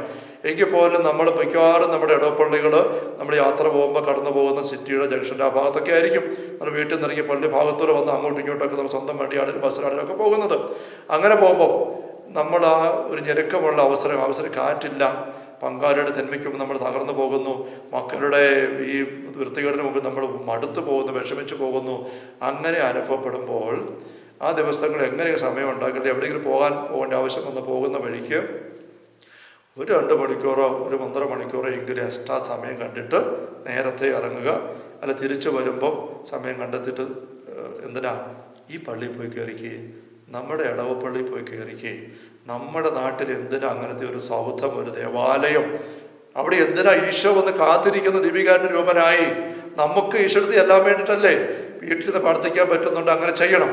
അത് പറ്റുന്നില്ല, കുർബാനയ്ക്ക് വേണ്ടി മാത്രം പള്ളി ചെല്ലാനുള്ള സ്ഥലമല്ല, പള്ളി പോയി കയറാൻ സ്ഥലമല്ല. നമുക്ക് എപ്പം വേണ്ടുന്ന പ്രാർത്ഥിക്കാനുള്ള സ്ഥലമാണത്. നമ്മൾ അങ്ങോട്ട് ചെല്ലണം. ഏതെങ്കിലും സമയത്ത് ആ പള്ളിക്കകത്ത് കയറി ഒരു കുർബാന അർപ്പണമോ ആഘോഷമോ പെരുന്നാളോ ധ്യാനമോ ഒന്നുമില്ലാത്തപ്പം നമ്മുടെ ഇടവപ്പള്ളിയിൽ പോയിട്ട് ഏതാനും മണിക്കൂർ ഇന്ന് പ്രാർത്ഥിക്കാൻ തോന്നിയിട്ടുണ്ടോ? ഈശോ എത്ര മണിക്കൂറുകളും നാളുകളായിട്ട് നമ്മളെ ഓർത്ത് കാത്തിരിപ്പുണ്ട് അവിടെ. ഇങ്ങോട്ട് വാ മോളെ മോനെ എന്ന് പറഞ്ഞുകൊണ്ട് ആ ഇടപ്പള്ളിയിൽ പോയി. അവിടെ അച്ഛനൊന്നും വിചാരിക്കാനൊന്നുമില്ല. ഇനി പൂട്ടിയിട്ടിരിക്കാത്ത തന്നെ അച്ഛനടുത്ത് താക്കോൽ തരാം എനിക്ക് പ്രാർത്ഥിക്കാൻ വേണ്ടിയാ, എനിക്ക് ശരം പ്രാർത്ഥിക്കാൻ അച്ഛൻ പറഞ്ഞ ഒരു അച്ഛനും താക്കോൽ തരികയെന്ന് പറയില്ല, തരും. ആരും പ്രാർത്ഥിക്കാനും വരുന്നില്ലാത്തതുകൊണ്ടാണ് പല പള്ളിയിലും പൂട്ടിയിട്ടിരിക്കുന്നത്. നമ്മൾ അങ്ങനെ ചെന്നേ അതിനപ്പുറത്ത് നമുക്കറിയാം നിത്യാരാധന ചാപ്പലിൽ നിന്ന് പലയിടത്തുമുണ്ട്. അടുത്ത സിറ്റിയിലോ ടൗണിലോ എവിടെയെങ്കിലും അങ്ങനെ എവിടെയെങ്കിലും പോയി ഒരു 2 മണിക്കൂറോ 3 മണിക്കൂറൊക്കെ ഇരുന്ന് ഈ കരുത്തെടുത്ത് അങ്ങനെ ശക്തി നിറച്ചെടുക്കണം. ആ ശക്തിയോടുകൂടി വേണം നമ്മൾ നമ്മുടെ വീട്ടിലെ പ്രശ്നങ്ങളിലേക്ക് വരാൻ, അതിനെ കൈകാര്യം ചെയ്യാനും. ഇതൊരു ആത്മീയ പോരാട്ടമാണ്. ഈ പോരാട്ടത്തിലേക്ക് നമ്മൾ കടന്ന് ഇറങ്ങാനും ഈ രീതിയിൽ നമ്മൾ തിന്മ നമ്മളിലേക്ക് കടന്നു കയറാൻ അവസരമുണ്ടാക്കുന്ന പഴുത്തുകളെ പ്രതിരോധിക്കാനും നമുക്ക് സാധിക്കണം. സ്നേഹമുള്ള സഹോദരരെ, നമുക്ക് ഈ സെഷൻ നമുക്ക് വൈൻഡപ്പ് ചെയ്യാം. നമ്മൾ പോളാറാം പാപ്പയുടെ സെഷൻ കഴിഞ്ഞ ദിവസം കാണുകയുണ്ടായി. നമ്മുടെ ഏറ്റവും പ്രധാനപ്പെട്ട ആവശ്യം ഈ തിന്മ, സാത്താൻ എന്ന് പറയുന്ന തിന്മയ്ക്കൊരു പോരാട്ടമാണ്. ആ പോരാട്ടം പ്രാർത്ഥനയിലൂടെയാണ് നമുക്ക് ചെയ്യാനായിട്ട് സാധിക്കുക. ഈശോ ഒരിക്കൽ അപ്പസ്തലന്മാർ പിശാച് ബാധിതനായ പയ്യനെ സുഖപ്പെടുത്താൻ നോക്കി പിശാചിനെ ഇറക്കിവിടാൻ നോക്കിയിട്ട് പറ്റാതെ വന്ന് ഈശോ പക്കൽ വരുമ്പോൾ ഈശോ പറയുന്നില്ലേ, അവർ ചോദിച്ചു എന്തുകൊണ്ട് ഞങ്ങൾക്ക് ഇറക്കിവിടാൻ പറ്റാതെ പോയത്? ഈശോ പറഞ്ഞു, പ്രാർത്ഥന കൊണ്ടല്ലാതെ മറ്റൊന്നുകൊണ്ടും ഈ വർഗം പുറത്തു പോകില്ല. പ്രാർത്ഥന കൊണ്ടല്ല മറ്റൊന്നുകൊണ്ടും എന്ന് വെച്ചാൽ പ്രാർത്ഥന വഴി നിങ്ങളുടെ ഉള്ളിലേക്ക് ദൈവത്തിൻ്റെ ശക്തി ഡൗൺലോഡ് ചെയ്തെടുത്തിട്ട് ആ ശക്തി സ്നേഹത്തോടെ നിങ്ങളുടെ പ്രശ്നമുള്ള വ്യക്തികളെ ചേർത്ത് പിടിച്ചുകൊണ്ട് അവരിലേക്ക് അവരോരും അറിയാതെ കൊടുത്തുകൊണ്ടേയിരിക്കുക. അതിലൂടെ മാത്രമേ നിങ്ങൾക്ക് ആ വ്യക്തികളിലൂടെ നിങ്ങൾക്ക് തിന്മയെ കീഴ്പ്പെടുത്താനായിട്ട് സാധിക്കുകയുള്ളൂ. സ്നേഹമുള്ള സഹോദരങ്ങൾ, നമുക്ക് ഏതാനും നിമിഷങ്ങൾ ദീപികാന്റെ ഈശോയുടെ മുമ്പിലേക്ക് നമ്മുടെ ഉള്ളങ്ങളെ ചേർക്കാം.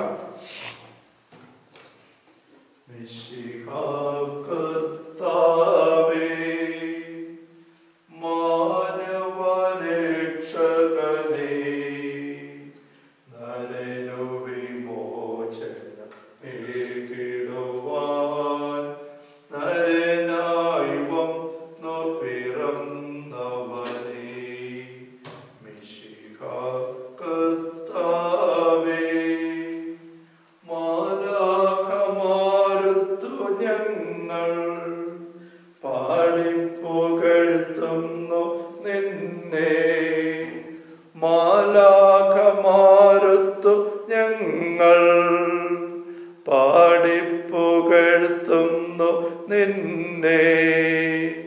പരിശുദ്ധൻ പരിശുദ്ധൻ കർത്താവേ നീ പരിശുദ്ധൻ.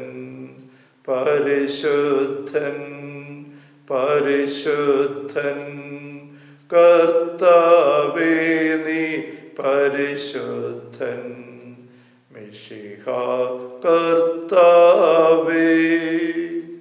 പരിശുദ്ധ പരമാ ദിവ്യകാരുണ്യത്തിനും എന്നേരവും ആരാധനയും സ്തുതിയും പുകഴ്ചയും ഉണ്ടായിരിക്കട്ടെ.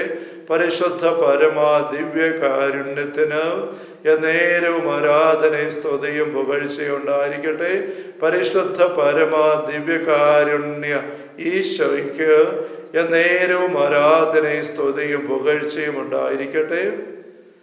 സ്നേഹനാഥനായ ഈശോയെ, തിരുവോസ്ത രൂപനായി ഞങ്ങളുടെ മധ്യത്തിലേക്ക്, ഞാനായിരിക്കുന്ന എൻ്റെ വീട്ടിലേക്ക്, എൻ്റെ മുറിയിലേക്ക് അങ്ങ് ഓൺലൈനായിട്ട് കടന്നു വരുന്ന വിശ്വാസത്തോടെ സ്വീകരിക്കുന്നു.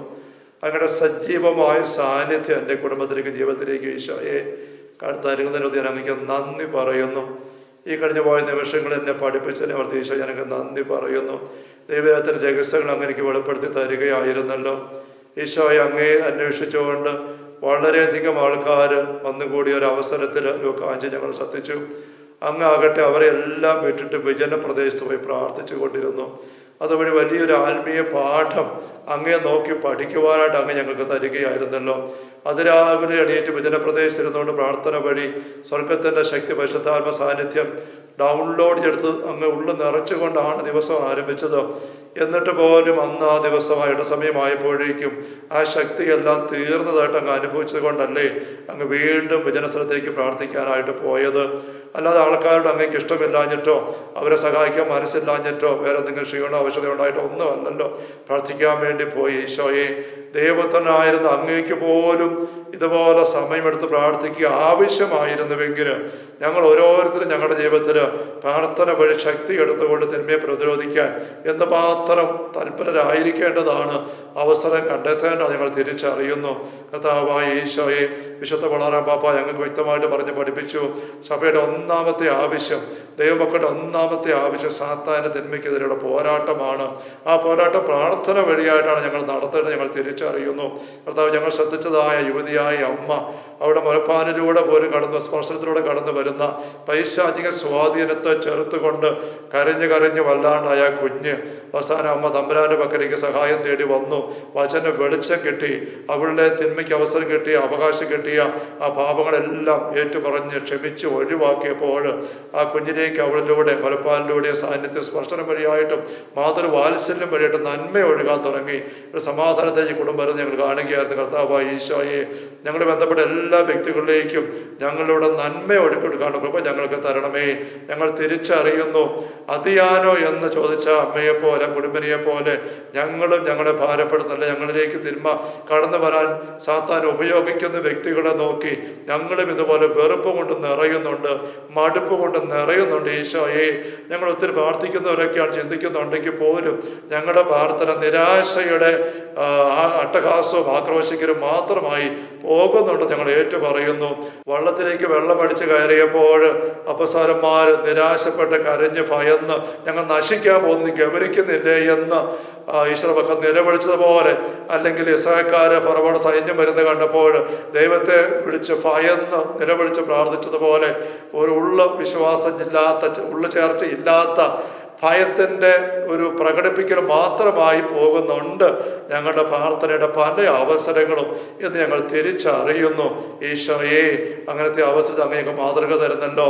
അങ്ങ് മരണത്തോളം അസ്വസ്ഥത ആയപ്പോൾ അങ്ങ് ചെയ്തത് ഗെത്സമേൻ തോട്ടത്തിലേക്ക് കയറി ഒരു കല്ലേറുന്ന ഒരു വീണ്ടും മാറി ആരും കൂടെ ഇല്ലാത്ത അവസ്ഥയിൽ പിതാവിൻ്റെ പക്കൽ ഞെരുങ്ങി തീവ്രമായ വേദനയിൽ വേർത്ത് ചോര വിയർത്ത് പ്രാർത്ഥിച്ച് പ്രാർത്ഥനയെ സമയം ചെലവഴിച്ച് സ്വർഗത്തിൻ്റെ ശക്തി ആർജിച്ചെടുത്തു. ആ ശക്തി കൊണ്ട് നിറഞ്ഞങ്ങ് തന്നെ അങ്ങേ അറസ്റ്റ് ചെയ്യാമെന്ന് ആൾക്കാരെ അഭിമുഖീകരിക്കുന്നതും അവർ മറിഞ്ഞു വീഴുന്ന പോലെ ഞങ്ങൾ കാണുന്നു. വണ്ടിയുടെ ടയറിലെ കാറ്റ് കുറഞ്ഞായിരിക്കുമ്പോൾ ഒരു കാട്ടുകല്ലെ കയറാൻ പോലും ടയറിന് പേടിയാണ്, ചളുങ്ങിപ്പോകും. പക്ഷെ കാറ്റ് നിറഞ്ഞിരിക്കുമ്പോൾ കരിങ്കൽ കൂനകളെ പോലും അമർത്തി ഇരുത്തിക്കൊണ്ട് അല്പം പോലും ചളുങ്ങാതെ ടയർ നീങ്ങും. ഇതുപോലെ ഞങ്ങളുടെ ഉള്ളിലേക്ക് പരിശുദ്ധാത്മാവാകുന്ന റൂഹ കാറ്റ് നിറയെ പ്രാർത്ഥന വഴി എടുത്തുകൊണ്ട് ഞങ്ങളുടെ ജീവിതത്തിൽ ഞങ്ങളെ ഞെരുക്കാൻ വേണ്ടി വഴി കിടക്കുന്ന സകല പ്രതിബന്ധങ്ങളിലേക്കും കരിങ്കൽ കൂനകളുടെ മധ്യത്തിലേക്കും കർത്താവെ ഇറങ്ങിച്ചെല്ലാനുള്ള കൃപ ഞങ്ങൾക്ക് ഓരോരുത്തർക്കും നൽകണമേ. മാറി ഒറ്റയ്ക്ക് പോയിരുന്നു കൊണ്ട് വിജന സ്ഥലത്തായിരുന്നു കൊണ്ട് ഞങ്ങളുടെ ജീവിതത്തിലെ സഹനങ്ങൾ ഞെരുക്കങ്ങൾ ഓരോന്ന് എണ്ണി എണ്ണി പറഞ്ഞ് അപേക്ഷ യാതന എല്ലാം സമർപ്പിച്ച് സ്തുതിച്ച് സ്വർഗത്തിൻ്റെ ശക്തി എടുത്ത് കർത്താവെ ആ ശക്തിയോടെ ഞങ്ങളുടെ ജീവിതത്തിലെ ഞെരുക്കങ്ങളെ അഭിമുഖീകരിക്കാനുള്ള കൃപ ഞങ്ങൾക്ക് എല്ലാവർക്കും തരണമേ നിങ്ങൾ പ്രാർത്ഥിക്കുന്നു. Hallelujah, hallelujah, hallelujah. വിശുദ്ധ ജോൺ പാപ്പയുടെ ശക്തമായ മാധ്യസ്ഥം, വിശുദ്ധ ഫൗസ്റ്റീനയുടെ മാധ്യസ്ഥം, വിശുദ്ധ അന്തോനിസിന്റെ മാധ്യസ്ഥം ഞങ്ങൾക്ക് മാതൃകയും കരുത്തും തുണയായിട്ട് വരട്ടെ. ആരാധന, ആരാധന, ആരാധന. കർത്താവായ ഈശോയെ, വിശുദ്ധ കത്തോലിക്കാ സഭയിലെ എളിയ ദാസന് അങ്ങ് അനിഞ്ഞു നൽകിയ ശുശ്രൂഷ പൗരോഹിത്യത്തിന്റെ അഭിഷേക അധികാരം അനുസരിച്ചും പാലാരൂപതയുടെ വാഗൺ മണ്ഡല ധ്യാനകേന്ദ്രത്തിലെ നിയമനാധികാരം അനുസരിച്ചും ഈശോയെ അങ്ങയുടെ വിശുദ്ധ ആലയത്തിൽ നിന്നുകൊണ്ട് ഈ അൾത്താരിൽ നിന്നുകൊണ്ട് അങ്ങയുടെ ദീപികാരൻ്റെ സാന്നിധ്യം കരങ്ങളിൽ ഏന്തിക്കൊണ്ട് ഈശോയെ മക്കളുടെ മേൽ അങ്ങയുടെ ആശീർവാദം ഞാൻ നൽകുന്നു. അവരായിരിക്കുന്ന സ്ഥലങ്ങളിൽ നിന്നുകൊണ്ട് ഉള്ളു തുറന്ന് അങ്ങയുടെ പക്കലേക്ക് ചേർന്ന് പരിശ്രമിച്ചായിരിക്കുന്ന ഓരോ മകനിലേക്കും മകളിലേക്കും ഈ സമയം അങ്ങയുടെ കൃപയൊഴുകട്ടെ. ഇവരെ ഞെരുക്കാൻ സാത്താൻ ഉപയോഗിക്കുന്ന എല്ലാ പൊത്തുകളും പഴുതുകളും കർത്താവെ അവസരങ്ങളും എല്ലാം തീർന്നു പോകട്ടെ. തിരിച്ചറിഞ്ഞ് പ്രതിരോധിക്കാനുള്ള പ്രാർത്ഥന ഭാര്യ മക്കൾക്ക് എല്ലാവർക്കും ലഭിക്കട്ടെ. Hallelujah, hallelujah, hallelujah. ആരാധന, ആരാധന, ആരാധന. ഈ നാളുകളിൽ രോഗബാധിതരായി ലോകത്തിന്റെ നാനാഭാഗങ്ങളിൽ പലതരത്തിൽ ഞെരുങ്ങുന്ന ഓരോ വ്യക്തി ഞങ്ങളുടെ പക്കലേക്ക് ഞങ്ങൾ ചേർത്ത് പിടിക്കുന്നു. സാമ്പത്തികമായിട്ട് ഞെരുങ്ങുന്നവര്, ഭക്ഷണമില്ലാതെ വിഷമിക്കുന്നവര്, സഹായിക്കാൻ ആരോരും ഇല്ലാത്തവര്, രോഗത്തിൽപ്പെട്ട് രോഗം കുറയുന്നില്ലാത്തവര്, മരണത്തിലേക്ക് ഊർന്നു പോകുന്നവര്, ഈ ദിവസം മരണത്തിലേക്ക് പെട്ടുപോകുന്നവര്, മരിച്ചവരുടെ പ്രിയപ്പെട്ടവർ, ഈശോയെ വേദനിക്കുന്ന അകലെയായിരിക്കുന്ന പ്രിയപ്പെട്ടവർ എല്ലാവരെയും അങ്ങയുടെ പക്കലേക്ക് ചേർത്ത് വെച്ചുകൊണ്ട് ആരാധന, ആരാധന. കർത്താവെ, മഹാമാരിക്കെതിരെ പ്രതിരോധിക്കാനായിട്ട് ആരോഗ്യവും സ്വന്തം സൗകര്യങ്ങളും സുഖങ്ങളും വിശ്രമം പോലും മാറ്റിവെച്ചുകൊണ്ട് അത്യുത്ഥാനം ചെയ്യുന്ന ആരോഗ്യ പ്രവർത്തകരെയും സുരക്ഷാ ഉദ്യോഗസ്ഥന്മാരെയും അധികൃതരെ എല്ലാം കർത്താവിന്റെ ആശീർവാദം നിറവേറ്റി ഞങ്ങൾ ചേർത്ത് വെക്കുന്നു. എല്ലാവരും ലോകം മുഴുവനും ചേർത്ത് പിടിച്ചുകൊണ്ട് ഹല്ലേലൂയ, ഹല്ലേലൂയ, ഹല്ലേലൂയ. ആരാധന, ആരാധന, ആരാധന. കർത്താവേ, ഈശോമിശിഹായുടെ സമൃദ്ധമായ കൃപയും അനുഗ്രഹങ്ങളും പിതാവായ ദൈവത്തിന്റെ അവർണ്ണനീയമായ സ്നേഹവും പരിശുദ്ധാത്മാവായ ദൈവത്തിന്റെ നിരന്തരമായ സാന്നിധ്യ സഹവാസ സ്നേഹമുള്ളവരെ നാം ഓരോരുത്തരോടും കൂടെ, എല്ലാ നിയോഗങ്ങളോടും പ്രിയപ്പെട്ടവരോടും കൂടെ, ലോകം മുഴുവനോടും കൂടെ വളരെ പ്രത്യേകമായി ഈ ശുശ്രൂഷയ്ക്കായി മാധ്യസ്ഥ പ്രാർത്ഥന വഴി സഹകരിക്കുന്ന എല്ലാവരോടും കൂടെ 100 ഇരട്ടിയായിട്ടും ഉണ്ടായിരിക്കട്ടെ, ഇപ്പോഴും എപ്പോഴും എന്നേക്കും. ആമേൻ. പരിശുദ്ധ പരമദിവ്യകാരുണ്യത്തിന് എന്നേരവും ആരാധനയും സ്തുതിയും പുകഴ്ചയും ഉണ്ടായിരിക്കട്ടെ. പരിശുദ്ധ പരമ ദിവ്യ കാരുണ്യത്തിന് എന്നേരവും ആരാധനയും സ്തുതിയും പുകഴ്ചയും ഉണ്ടായിരിക്കട്ടെ. പരിശുദ്ധ പരമ ദിവ്യകാരുണ്യ ഈശോയ്ക്ക് എന്നേരവും ആരാധനയും സ്തുതിയും പുകഴ്ചയും ഉണ്ടായിരിക്കട്ടെ.